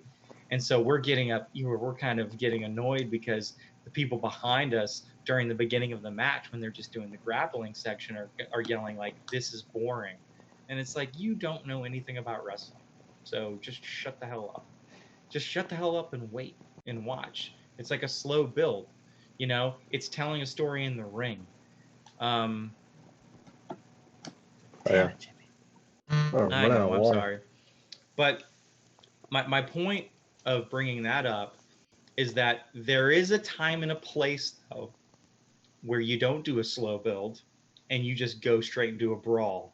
And that's what happened in this match. There was no slow build. They just started going at it. And it was the right timing for it. It was the right story for it. All right, I'm good. I disagree. I disagree that you're saying this wasn't a slow build. I think this match was built from the beginning of the show to the actual match itself, and that's the slow build that you got for this match. That's the slow build that they were working on, and then when they finally got to the match, they could start picking it up right away because you were anticipating this match the whole night. The whole night, Brock was taking bumps. So the bell rang at the very beginning of the show. So when the pay-per-view started, a bell rang. Everybody's like, "What the hell was that bell?" Oh, the Eddie Brock match just started. All right, this is a little trick I'm gonna start using on this podcast. So the story, this is the way Jimmy can't talk anymore. If I say story enough, he has to put the drink to his mouth and he'll shut up. So the you story. do too, actually. You do too, though. So that's why it I'll doesn't work. catch up later.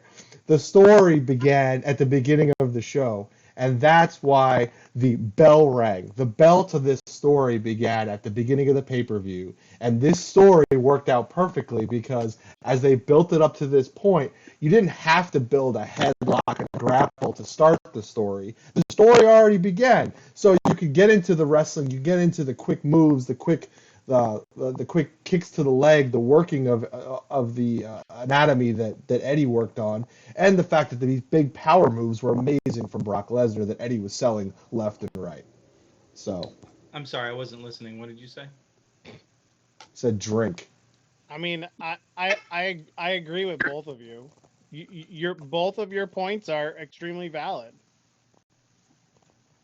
Chuck, stop trying to be the neutral middleman between me and Tiro. But you're both right. I mean, I'm just messing with you guys are both right. Like when the actual match started, it was like shot out of a cannon.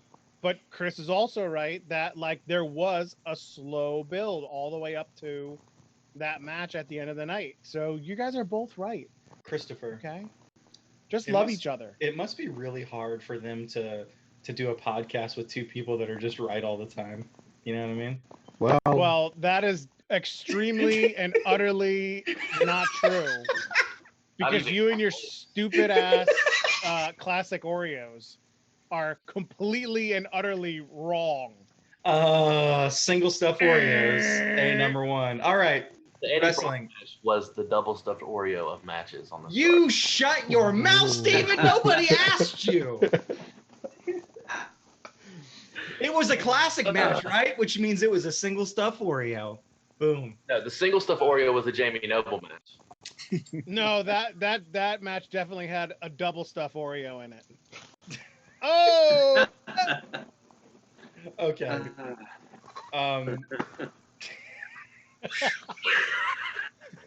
We were riding down. It was a great match. And then Chuck comes back in and just like...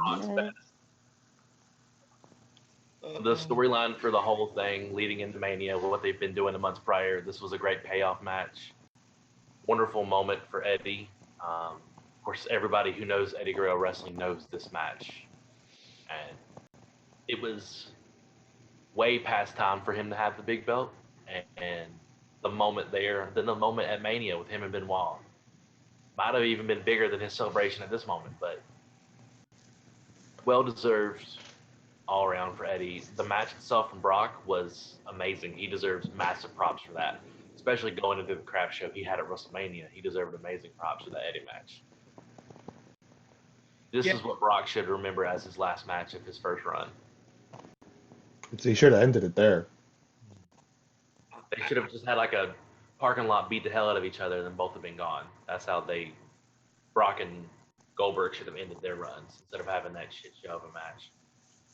Do you guys feel like the way Eddie won this match and the way the night went was a fair story for Eddie's first title run? With Taz shouting, Eddie cheated, Eddie cheated, Eddie cheated? Yes, 100%. That's the Eddie Guerrero way. Yeah, it's weird. We'll talk about it, right? And we'll say, it sucks that this person couldn't get over clean, et cetera, et cetera. Eddie getting over clean wouldn't have made sense. Like, Eddie had to get over Eddie's way, right? Sure. That's what made it perfect. And how many times during the match was Eddie on the top rope and he goes for a big move and he doesn't hit it? I wrote that down. I said, I cannot imagine how many times he had it and then just Brock gets up, rolls out of the way, he misses it. Like, it was at least 8 or 9 times that Eddie was on the top and just missed a move. And you know, with what Jimmy said before, I mean, that F5 counter at the end of the match, then into the frog splash to win, was such an amazing clip. I mean, it epitomized that match in what, 30 seconds. It was absolutely fantastic. And one of the biggest pops ever. Yeah, still today. Yeah. Should they change the name of the Frog Splash to just like the Eddie Splash, Splash? or Latino Splash or something like that? Like, I mean, because I mean, Chaz makes a good, a good point. Was there ever a better Frog Splash? I don't know. RVD had a pretty good 5-star. Yeah, RVD's got a good one too. But Eddie doing the shimmy before he does it, especially when he did it off the top of the cage, was amazing. But some of RVD's off the ladder have been.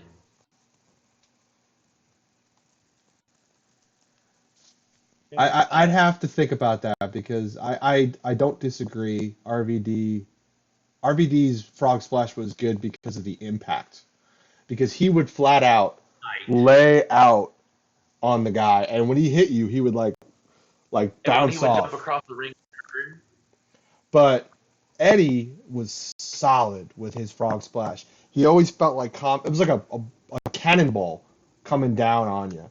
The way Eddie was like compact and hitting that Frog Splash. It felt like Eddie's Frog Splash was a perfect finisher, and RVD's was a perfect big spot. I made enemies in chat. I said Leo Rush has a really good Frog Splash. Drink. I mean, everybody can shake your head. Just go watch a fucking video of it. He's got a really good Frog Splash. He does. I think he's third behind those two, though. I don't know. I don't know that I'm saying he's got the best. You're just being Jimmy. You're just being Jimmy. And you're being difficult. That's typical Big Baby Jimmy. Okay. Just got to go against the grain. You got to like your single stuff Oreos. I don't know. I mean, it's better than I may be controversial, Big Baby Jimmy, but at least I'm on time. I do my homework. My dogs don't bark every 3 seconds. I mean, I think I'm doing pretty good on this part. They are good boys. They're very good boys. Second off, you're not controversial. You're contradictive. And third off, I'm going to jump into this No Way Out match. So Oh, no. Go ahead. You go. Well, I was just going to ask, though, and we've talked about this before. If I sat there and like rubbed your stomach and agreed with everything you said in the entire podcast, do you think our content would be interesting at all? Don't touch my stomach. On Twitch, it would be creepy. Yeah, I mean, also, you touched my stomach. Beside it being creepy. Go ahead. Let's hear you two. I can go now. It'll be pretty short. You guys covered most of it. Yeah, it was an A+ match. Everyone loves a good underdog story. I think they built to this really well because you just, so many times throughout the match, like there's no way he's going to win. Like he's going to lose again. Like he's going to come up just short, like yada, yada, yada, blah, blah, blah. And then, he wins. The crowd reaction was super cool. And yeah, it was probably post Attitude Era, one of the better moments, in WWE history where it was just like, everyone in the arena that night was just so thrilled. Like, finally the crowning of a guy who's worked his ass off for a number of years to get to this pinnacle. And, he beats probably the biggest wrestler for the last couple of years. There was the Rock Stone Cold era, Triple H had his thing, but Brock Lesnar probably from like late 2002 to this point in time was, he was the top guy in WWE. He won more often than he lost. He was a pretty big deal. And, getting Eddie over, a month before WrestleMania where you think you're going to have like when Kurt wins that first match, like, okay, we're going to do Kurt, Brock Lesnar, we're going to redo it, we're going to run it back, and maybe Kurt will go this time. But then when Eddie won and Eddie went over, I think that surprised probably a lot of people at the time. And I don't know, I think it'll always be remembered. Like you said, kind of wish it could have been Brock's last match, because that WrestleMania 20 match was just a joke. Everyone knew he was leaving. Everyone knew Goldberg was leaving. But, this match right here, that was a WrestleMania main event type of moment where you're like, oh, my gosh, this is so cool. Like, Eddie finally got his championship. And I don't know, A+. Couldn't be much. They did it really well. I agree. A+. And A+ for the whole pay-per-view.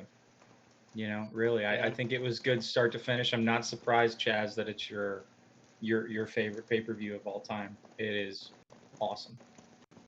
Yeah. Hey, thank you for suggesting me go back and watch that pay-per-view because I don't know that I would go, No Way Out 2004. Yeah, I feel like watching this today.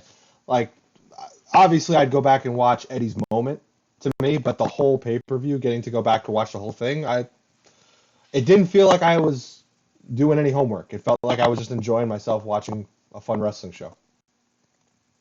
I miss it. I miss fun wrestling shows. But that brings up the most important part of this podcast that we're taping right now is anybody that's watching right now, if you have something that you think that we should go and watch, go ahead and post it in chat. And we will then, if we got multiple answers, I'll make a poll, throw it up on Twitter, let everybody vote on it, and then that will be our topic for next time. So hit us up in chat right now. Anything you think we might like watching that would be good content for us to talk about, and we'll figure that out. Other than that, I'm still going to be here we're still going to be here for a little bit, but I'm going to kind of close it out just and stop the recording. And then anybody that's watching this as a recording, this actually happened like previous Sunday. So you had to wait like half a week. And why? Because you didn't want to come watch it live and chat with us and have a good time? I don't know. Saturday. You boys have anything to say before we finish? Good luck editing Jimmy. Sorry, bro. And on that note, me and most of the wrestlers in the world would like you to remember that single stuff Oreos are the superior Oreo. And Untrue. And just because these schlubs on the podcast think that double stuff Oreos are so much better, hey, just because it ain't working for you doesn't mean it ain't working. So thanks for watching the Bald Monkeys Wrestling Podcast, and we will get to you at some point within a few days as to what the next topic will be. We'll see you then. Steven going through his serial killer phase at the end there. We're still here. Think of something, chat. Think of something. What do you want us to watch? Yeah, shout out to the chat. It could be WCW, it could be ECW, it could be anything. Anything that we can find relatively easy. Yes, that's accurate. Fun, but I do have to run. Just let me know. Everybody in chat say bye to the boss. The boss is gone. Bye, boss. Bye, Sasha. Have a good day. Bye, Felicia. So here's a funny thing. We were talking about what happened. Nick's got Nick walking around his apartment now. What do you want? I want SummerSlam 2001. That's the next one I want to watch. If you can't recommend it to viewers. If they don't recommend anything, we'll take it under consideration. Yeah. SummerSlam 2001. Understood. So going back to the whole frog splash thing. Oh God. We got Rey Mysterio does a good frog splash. Yeah. AJ Styles, if you remember, he had some pretty epic frog splashes when he was in TNA. Jimmy and Chuck, watch the chat. I'm gonna go piss because I need to take a pee break match. I gotcha. Kevin Owens has got a halfway decent frog splash, and he's a bigger dude. Yeah, it's fun to see him do it too. Yeah. Christian had some pretty good frog splashes. He got some height on his. Seth Rollins, for a newer guy, not that bad. From New Japan, Tanahashi. Ooh. If you've ever seen any of his matches, he's got a pretty wicked frog splash. And then my top three: D'Lo Brown, Rob Van Dam, and Eddie. Okay, so what we need to do is, I guess, because this is just how we roll, we have to put another poll out to figure out who's got the best frog splash. So we need to come to a consensus on 4 frog splashes. Total anarchy in the chat says Montez Ford. Oh, he does a pretty nice one. He does a pretty nice one. He does. What did I text you the other night, Chris? He's not here. Chris left? He's taking a pee break. He had to go to the bathroom. My whole brother. Oh, I texted him the other day. I said Montez Ford is a pretty solid wrestler. So, just a strong take. Well, It's we an gotta come accurate up. take. We It's got dead on. we gotta. Well, we need 4. We need 4 for the poll. Well, For- RVD and Twitter Eddie are poll. the obvious 2, and you guys can negotiate over the other 2. But RVD and Eddie are probably top 2 all time Okay. in people's lists. Yeah. I would put Montez Ford in there for his. I mean, Yeah, Hey. because he's new. he's new, but also, I mean, he gets so high and so out. Like, he extends himself. I think that's definitely dead on. And I would kind of argue for Seth Rollins. If you guys have noticed, Seth Rollins, I mean, he does the same. I think Montez gets higher, but Seth extends. Like, he is completely straight as far as when he does that frog splash. And I think that's what makes it look that much more epic. That's what RVD has always been really cool, is how far out he would extend, because you expose yourself, and if you don't tuck in a little bit when you hit the guy, that's like doing a belly flop in a pool. Well, as one of the 3 residential pudgy guys on the Bald Monkeys podcast, I think Kevin Owens' frog splash is pretty good too. I think he does a pretty decent one. You know, for a guy, the KO bowling ball, it's a pretty good frog. I think I can do 4, right? I can do 4 options in a poll. Yeah, I think that's you can it. do 4. I might even Okay. do a whole bracket. I wish you could do other. I wish you could do other in a poll and let people write in. You can do That's- that. You could do other and say if you have other, Yeah, put in the comments. Or you could just do 4 and say, if you have another, put in the comments. Yeah. True. And then we'll just have to go through and calculate it. Do I tag everybody in it? Do I tag RVD? And well, I can't tag Eddie Guerrero, but RVD. Oh, man. That's You But can- I can didn't tag- mean to be heartless. That was just me being matter of fact. You can tag Calm Vicky down. Guerrero. I could. Tag Vicky. She responds to people on Twitter a lot of the times. Yeah, RVD, Montez Ford, Seth Rollins. I'm writing in Kevin Owens just for. Yeah, so I've got 2 matches here, and I would like to have a couple more. Obviously, I've got Bash at the Beach '98, and I've got SummerSlam 2001. I need at least 1 more, maybe 2 more. So we got Chaz did what? Bash at the Beach 98? Yeah, your Yeah. brother did SummerSlam 2001. I do- which I'll use as an option. I do think we should go away from WWE for this one episode. We've been a little bit WWE heavy. So do WCW or ECW? I think that'd be Or- fun to do one that's not not a WWE. Is Bash at the Beach on the network? Yes. Probably. They've got every WCW pay-per-view. I can watch them. Okay, so then SummerSlam 2001 is out, and then we need 3 more WCW pay-per-views. Oh, are we just looking at WCW ones? Yeah, well, it could be ECW too. Okay. I don't know.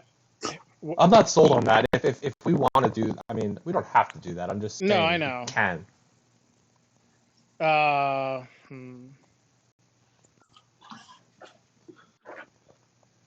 Man. By the way, Val, thanks for hosting. I know I said it in the Yeah. chat, but I didn't want to say it over the. Jimmy was in the middle of ranting, so thanks for hosting, Val. Appreciate I it. feel like I'm always in the middle of ranting, though, right? That's the podcast, man. You said it. People come on to hear you takes. just yell. Is that? Yeah, I mean, possibly. Right, I mean, Chaz? There's definitely a portion. I mean, Chaz is definitely. He was definitely guilty of saying that the other day, where he was like, these interviews with wrestlers, they're great and all, but I'm sick of the positivity. I need Jimmy to bring the negative vibes.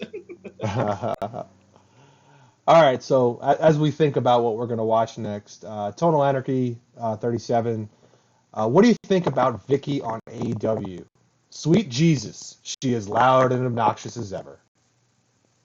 I think having her as a valet for Rose is interesting. I wasn't, I was really torn about it when I first saw her come out. I don't know when she came out. I mean, I know it's her gimmick to like yell, "Excuse me," but there was like a certain part of me, it's like kind of bothered me at the same time because I guess I've ingrained that so much into the WWE portion of my brain that it felt a little weird in AEW. That being said, I was into it. Like once you started talking and she was getting into it, I was like, Vicky, she's good. She's good for the women's division. And the women's division arguably needs some help to be a little bit more vocal, to shine the spotlight on them. The spotlight has already been shown on the AEW's women division in a not good way. In fact, there's a part of me that is a little apprehensive about this whole women's tag team tournament because, you know, some of the women wrestlers aren't that good and they need some practice. Go ahead. I gotta jump in real quick. Sorry. Gotta run, guys. It's been fun. Enjoy the rest of your day. Everybody say bye, Creamy Kramer. Bye, Creamy Kramer. Everybody out there in the wrestling world, double stuffed Oreos are far superior. Oh my gosh. Go follow Creamy K. He's gone now. But go follow him on Twitter. He has like 20 followers. He needs some help. He needs some help. He needs a lot of help. Vicky Guerrero is the nanny times 1,000. I like that. That is good. A pay-per-view non-WWE to add to that list. ECW Heatwave 1998. Oh boy. The names on this card, I mean, you have your regulars, but you have Taz doing the FTW championship. So relevant to some of the stuff that's going on now. Bam Bam Bigelow. And then Hayabusa and Shinzaki over from Japan. Like stuff that we don't remember seeing or seeing now. And Masato Tanaka is on that card too. So I think that would be an interesting one to watch. Jeez. Yeah, that's out of the box one. I like that. Yeah, but like, so... And it's on the network. I'm kind of apprehensive about this women's tag team. Now you're just being fancy. You've used it twice now. Come on. Within AEW. I mean, I don't know. What do you guys think about it? Because when I first saw it, my initial thought was like, well, that's kind of annoying because Impact needed to do that before AEW did it. I think AEW... so this might be something that causes some conversation, but I think AEW was counter booking Impact's tag team wrestling for the women's belts. I think AEW was trying to get to it before Impact did because they saw an opportunity to go grab something that people are clamoring for. But the thing is, listen to our podcast. But the thing is, we're not clamoring for AEW. Exactly, we're not clamoring for AEW to do it. We're clamoring for Impact to do it. Impact should do it. Impact could do it. I think AEW needs to focus more on showcasing the women that they do have and continue those matches. And I love the idea that Sheeta might do the same thing that Cody's doing and bringing in different people in wrestling. But I think AEW was doing a counter booking and trying to do something before they missed the boat, essentially. Now, have they announced any of the other tag teams for this? They've announced just the Nightmare Sisters, right?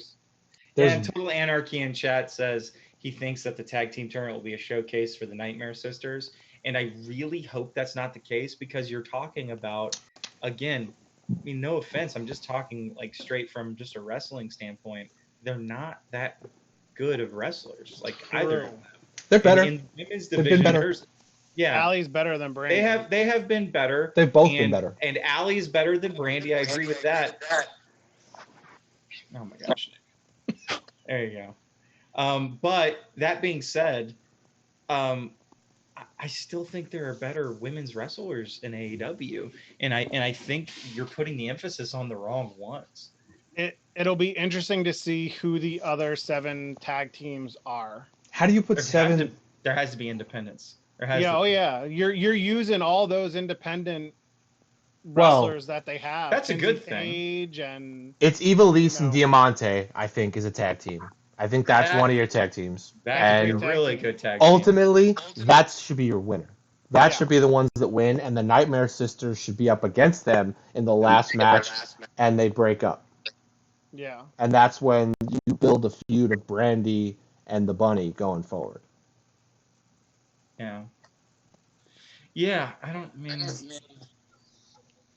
But Like that's I all you said, got. it'll be interesting to see who they put together. I mean, they do have enough women with all the different independent ladies that have been wrestling, but it'll be interesting to see who they come out with, what the bracket looks like, and do they bring in somebody else from the outside that we're not even thinking of right now. But as a tag team, like that's what bothers me about it. Bringing in someone from the outside. What if they're already a tag team on the outside? Like who? I don't know. Who's the big name tag team on the independents right now on women? I have no freaking clue, but there probably is.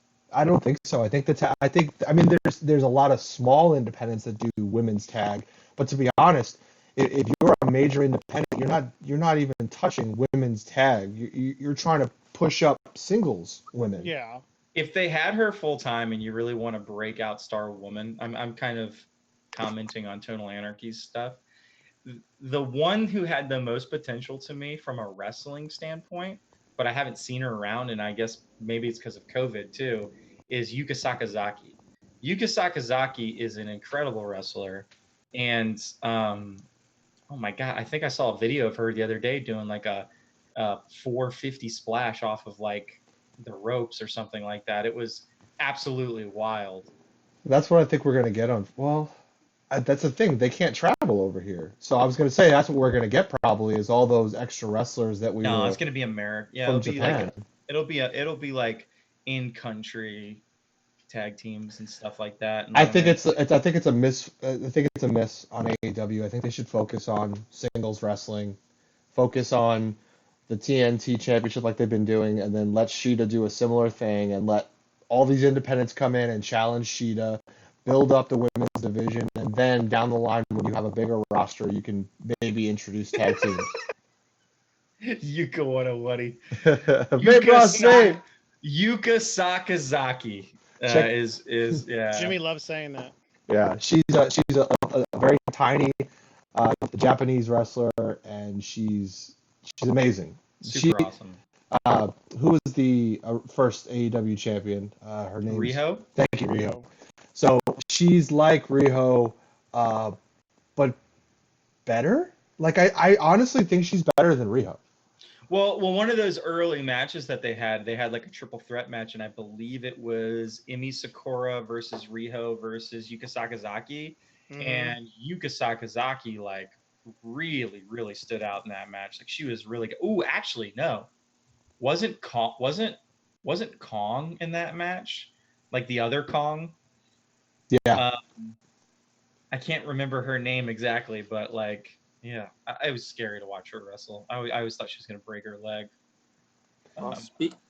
Speaking of, from the WWE aspect, Kairi Sane, isn't her? She's retiring from wrestling, isn't she? Or she's going back to Japan? She's going back. I don't think she's retiring. Yeah, I think that what they've done with her is I think they've made her. If I remember reading this correctly.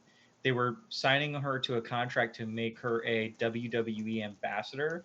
And what that basically means is you can't wrestle for AEW, you can't wrestle for Impact, but if you want to go back and wrestle for Stardom, that's okay. That's I'm pretty sure that's basically what that means. Okay. So, I mean, she's from Stardom. Stardom was, I like Kairi Sane a lot. I think she could have had a better singles run in WWE than they allowed her to have. I think she could have had some fun. One problem, again, Vince does not like people that can't speak English. He wants these people to be able to cut their own promos, and when they can't do that, they don't work out very well. It's just a matter of time before they dump Asuka because of that. That would be a terrible decision. Asuka's so good. That would be one of the worst decisions that WWE could make on the women's side of wrestling in the last 10 years. Well, they won't do it right now. They need her right now. They need her right now. But what about when Becky Lynch comes back? What about when Charlotte comes back? If Charlotte ever comes back, Charlotte may never come back. If Becky comes back, I mean, she might not come back. There's a situation where I have all the confidence in their ability to come back if they want to. But neither one of them might come back. They might just start a family and just decide that, they're good. And maybe down the line, they make a comeback and they become, these wrestlers that came back and got runs. Yeah. Oh. I have one last comment and I'm going to sign off for you guys. Shinsuke Nakamura, after winning the Tag Team Championships at Extreme Rules, is now one title away from being a Grand Slam champion. And I would just like his name to get a little bit more respect in the podcast. Well, on that like on that fact, I'm out of here. Him bringing up Nakamura later. Say bye, Captain. Cool. See ya. I'm serious. I'm out. I'm done. No, but I really have to go. All right. See you later. I'll see you guys later. Later. Yeah, I'm leaving too. I'll let you guys discuss how great Shinsuke is without me here, because obviously I'm just going to only, take his side. But yes, thank you for having me on. I'm glad I did my homework this time. I felt a lot more involved. So everybody say bye, Lake Guy Nick. Bye, Lake Guy Nick. Bye, Lake Guy Nick. I'll let you know later what the pay-per-view we're going to be doing is once we've squared it away. Shin is awesome. Yep. Shinsuke's good. He's good. My only issue is that I can I take any result from that awful Extreme Rules pay-per-view seriously? And I say awful not because the matches were necessarily bad. Quite a few of them were pretty good, but in typical WWE fashion, so many bad finishes. It's how hard is it to do a good finish? Sometimes a good finish is just an average finish in this case. Just let it be a clean pin or something like that. Let it, but to always overthink do these janky endings, and then your argument is always well, it's a way of story development. It's yeah, but it's a wrong way. It's a wrong way. You've done this time and time again, and you're doing it wrong. So I don't know, man. I'm gonna do a last call for episode recommendations in the chat. I might have to tweet out, or it'll just be Bash at the Beach 98 and ECW Heatwave 98. In fact, if it's just two, it makes it easier. 50-50 doesn't make it close. Or watch. I'll put a flip and poll up, and it'll be 50-50. Yeah, that's the problem. You need to put more than two, because otherwise you get 50-50, and then you're like, ugh. Well, but if it is 50-50, then I'll just choose one, and we'll do the next one the next time. Yeah. But I like that, having an ECW one and a WCW one. Yeah. Yeah. Yeah. Well, yeah. The booking for TV, though. I don't know.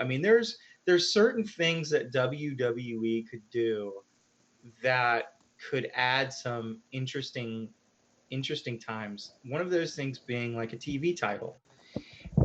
Basically, any piece of good advice I can shoot out on this podcast for how WWE could improve their product, it seems like AEW's got me wiretapped and has just done it time and time and time again, or somebody has.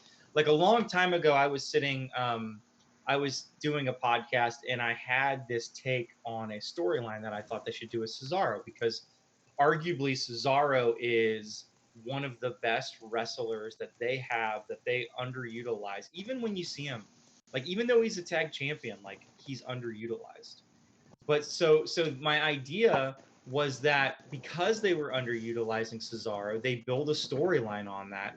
And you literally have the cameras following him to the corporate office, and he sits down with Vince McMahon and Triple H and Stephanie McMahon, and they literally say, listen, the fans just don't like you, even though that's a lie, because a lot of people do like Cesaro. But they sit him down and say, hey, the fans just don't like you anymore. You're going to be let go in 90 days or something like that. But we're probably just going to sit you the whole time. So, we're just letting you know that this is coming up, and we hope we can leave on good terms and there's no hard feelings. And Cesaro acts kind of straight-faced, okay, whatever. Walks out. He's pissed. He's walking down the hallway, and suddenly you're seeing him from a security camera angle, and he's walking down the hallway, and he kind of walks past something that looks like a case. He looks over at it, and he walks past it, and then he stops, and then he walks back, and he looks at it again. He then grabs a chair, smashes it through the case, and he grabs something that looks like a belt, and he goes away. And then that's how like an episode of the show ends, with him stealing a belt basically. And so, you know, all of a sudden the next episode, everybody's wondering, you know, like, where's Cesaro? Where is he? You know, he stole something from corporate headquarters. They're not willing to say what it is, you know. And on that episode, he doesn't show up till the very, very end of the episode, where he's gonna, like, after the main event, he's gonna cut the final promo of the night. And he gets there and he's wearing like a robe, and underneath it, he's apparently wearing this belt. And he goes, you know, I'm sick of the disrespect. I'm sick of not getting any chances. This is ridiculous. I'm finally here to say that I'm going to fight whoever wants to fight me. And if you think you're good enough to take this belt from me, you can. He pulls off the robe, and it's the European title, you know, bringing it out of retirement. And then so the idea is he just keeps fighting for this title, and you finally put him in a situation where he's going main card for like the main title. And the argument of that fight is like, if you lose the title. If you win, you get the main title, but you still have to give the title to us. Kind of a deal. Yeah. My only issue with that storyline at this point is Impact is kind of doing it. You know, Yeah. Impact is, and I pitched this long before they did this storyline with Moose, but I love the storyline, you know, with Moose. But I think it would be a really interesting way of getting Cesaro over, and he could still kind of be kind of like a bad guy, but because he steals something from corporate headquarters and he gets out there and he like talks a big game, people will love it. People will be way behind Cesaro. What's interesting is it's like a really cool way for them to bring back the corporate bad guy in Vince McMahon or Triple H or Stephanie. It'd be a good way to play off of that and get Cesaro some serious push from playing that, you know, Vince doesn't do anything with me, doesn't use me right, and I'm going to just take my own shot. And it 100% would work, but to your point, everybody if they did it now, everybody would say that they're stealing Impact's idea with Moose. Yeah, I mean, apart from the fact that, you know, have him deported. Yeah. Another thing though that's interesting, another parallel, is that you've got Brian Cage, who's got the FTW belt, right? So that is very much AEW co-opting a old ECW storyline. Yep. But at the same time, kind of eerily similar to the Moose storyline too. Again, I don't know that any of these wrestling shows have, you know, I don't know, their own ideas. Everybody's stealing some idea from something. I don't know.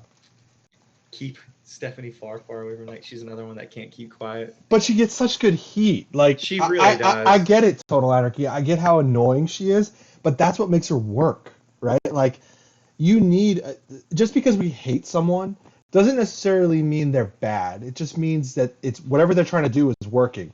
My biggest example of that for a long time has been Baron Corbin. Everybody dislikes Baron Corbin, but that's what makes him such a good heel, is because everybody hates him so much.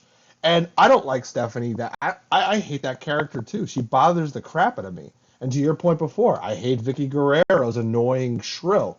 But that's what makes it work as a heel. It's supposed to evoke that emotion, and if it's doing it, it's working. And they're going to continue to do it because it's working. So I mean, that's part of that emotion that wrestling's supposed to make you feel. And if it doesn't make you feel that way, you probably should go watch a different wrestling show.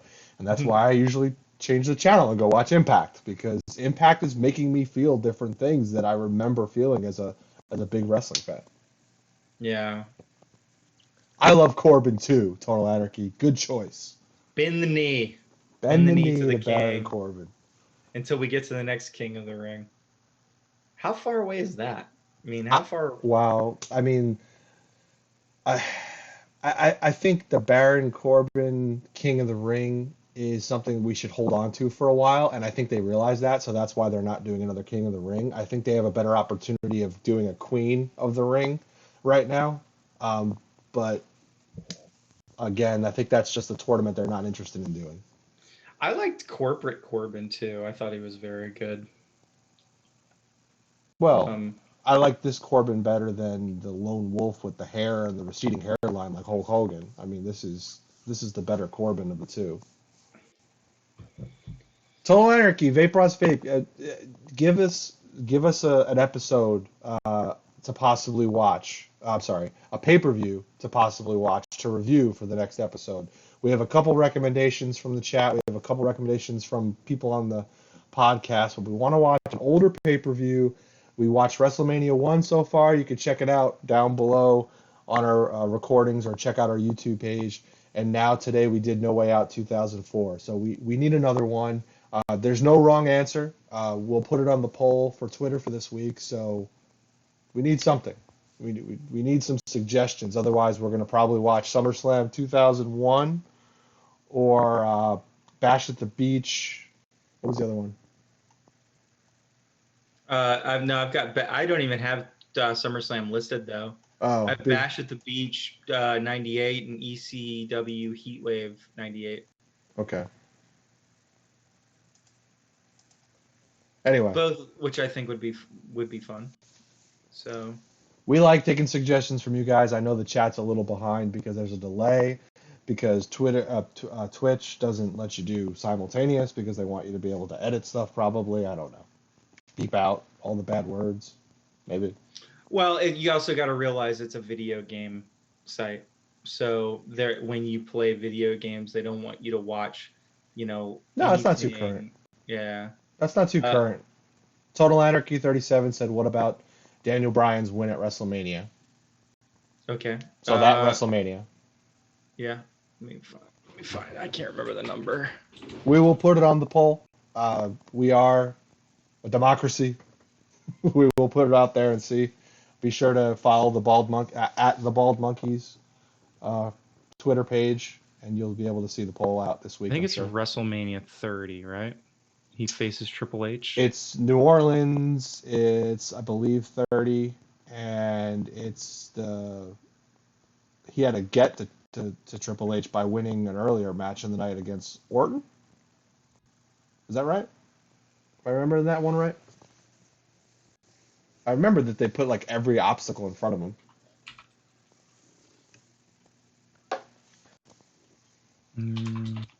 Looking it up right now. Boom. Bent. Yeah, no, that's definitely the one. Okay. Cool. It's on the poll. Thanks, Anarchy. Total Anarchy. Total Anarchy is banned on the Twitter. Oh, man. Twitter cops got you, huh? Well, you're not banned from Twitch, so thanks for the follow. I believe I saw it last night.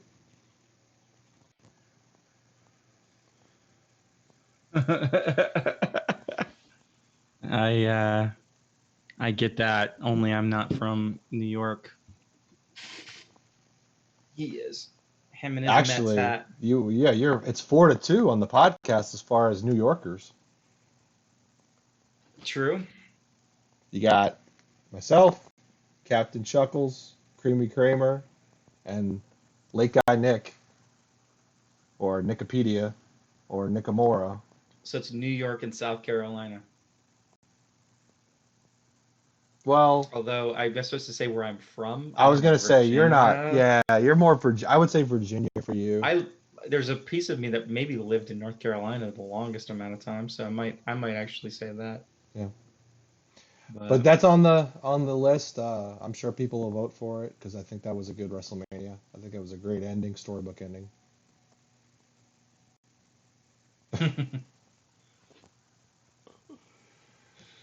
Well, people say some dumb stuff on Twitter, and sometimes they just need to be cussed out. Truth. I just can't do it because I represent the podcast and I have to be neutral, which is so very, very difficult sometimes. Yeah, you could always make another Twitter handle so that you don't have to be neutral on that Twitter handle. A secret one. Yeah. Where you yell at people. Yeah. You know? Well, I think we covered everything. I think we picked up some followers. I think I saw as many as 7 or 8 people in the chat today. Your inner Eddie Kingston. That's impressive. If you have an inner Eddie Kingston, I'm impressed. That's a good inner voice to have, because I'm sure you don't lose many arguments. Eddie Kingston. Yeah, I've got 2 polls. I just got to throw them up. Cool. So I'll probably throw up the topic one first. You got the secret one bad too. Total Anarchy and Big Baby Jimmy. I mean, you guys are like a match made in heaven, I feel. Too funny, man. Too funny. Well, I think I'm gonna wrap it up too, Jimmy. But I think there's a couple things. I think it was a good conversation. I think if you want to talk about production, I think the Bald Monkeys podcast or Monkeying Around needs to have a production discussion, because we had some issues today. I got you. I made fun. Hey, I made fun of them for it. I called them out on it later in the podcast. Yeah. So Not to mention the fact that I just noticed that it says it's game time on our Twitch stream, and it's supposed to stay monkeying around. So production botch on myself. I had the wrong overlay on there for the whole stream, but that's okay. That's okay. My editing of that episode is going to take a little while. Yeah, this is going to take a little bit. Or you could just say, F it. I'm not putting names on people this episode, and you're just going to have to be smart enough to know who's who. Yeah, if you made a nameplate for everybody, it's fine. I can do it. So, Anarchy, if you can't get us on Twitter, but you can find us on YouTube. We'd appreciate if you subscribe on YouTube. Appreciated the follow on Twitch. If you ever get back on the Twitter, go hit us up at the Bald Monkeys or TBM Christopher, TBM Captain Chuckles, TBM Creamy K, or TBM Da Boss. We're trying to get those viewers up on and followers up on Twitch. We're getting closer. Monetize those nickels. If you're interested, I think we've been talking about this guy next to me playing scary video games at night, if he ever gets back to a regular schedule again. We'll figure it out. We'll definitely play some Retromania Wrestling whenever that comes out. Yeah, Retromania Wrestling. I'm going to whoop your ass. Oh, you're done. You're done. And then Jackbox Party probably at some point too. That'd be fun. I'm sure people would jump in and play Jackbox Party with us. Yeah. As long as they don't go too rated R. Should be alright. It's a thing you got to worry about. We could play the Murder Floor or whatever, or Murder Hotel. Trivia Murder Party. Trivia Murder Party. That's an easy one to play without too much issues. Yeah. So I am gonna go try to convince my family that I want to go buy old school wrestling figures at the flea market. That's my thought process for the day. I was looking at title belts the other day. I really want to buy a title belt. Not that one. I don't like that one. Hey, well, Creamy K and freaking Chuck need to get their act together. Creamy K has got the yellow Intercontinental belt, and Chuck has got the Brock Lesnar World Championship. Those should be on the podcast. They should be in the background. Look at the beautiful things. I want a hardcore belt. Yeah. They still sell that thing too. I bet it's one of their best sellers. Total Anarchy is going to enjoy this. I want the Daniel Bryan Eco Championship belt so bad. I mean, maybe if he likes that one. So bad. Just because he liked the Daniel Bryan win doesn't necessarily mean he liked the Eco belt. It exists though. It's on there. You can buy it. I can't see spending $300 on a belt. You just gotta wait till they have a sell on title belts, and then be like, okay, what does it get down to? You know. I'll wait for someone to donate. Here I'm donating a belt. I'd also like to get big gold, man. That old heavyweight championship belt. Oh my god, it's so good. The giant plate that it is. It's so good, man. I had I think I sold it on eBay. I had the foam ones, and I sold them on eBay. Or I might have one still somewhere. I don't know. Yeah.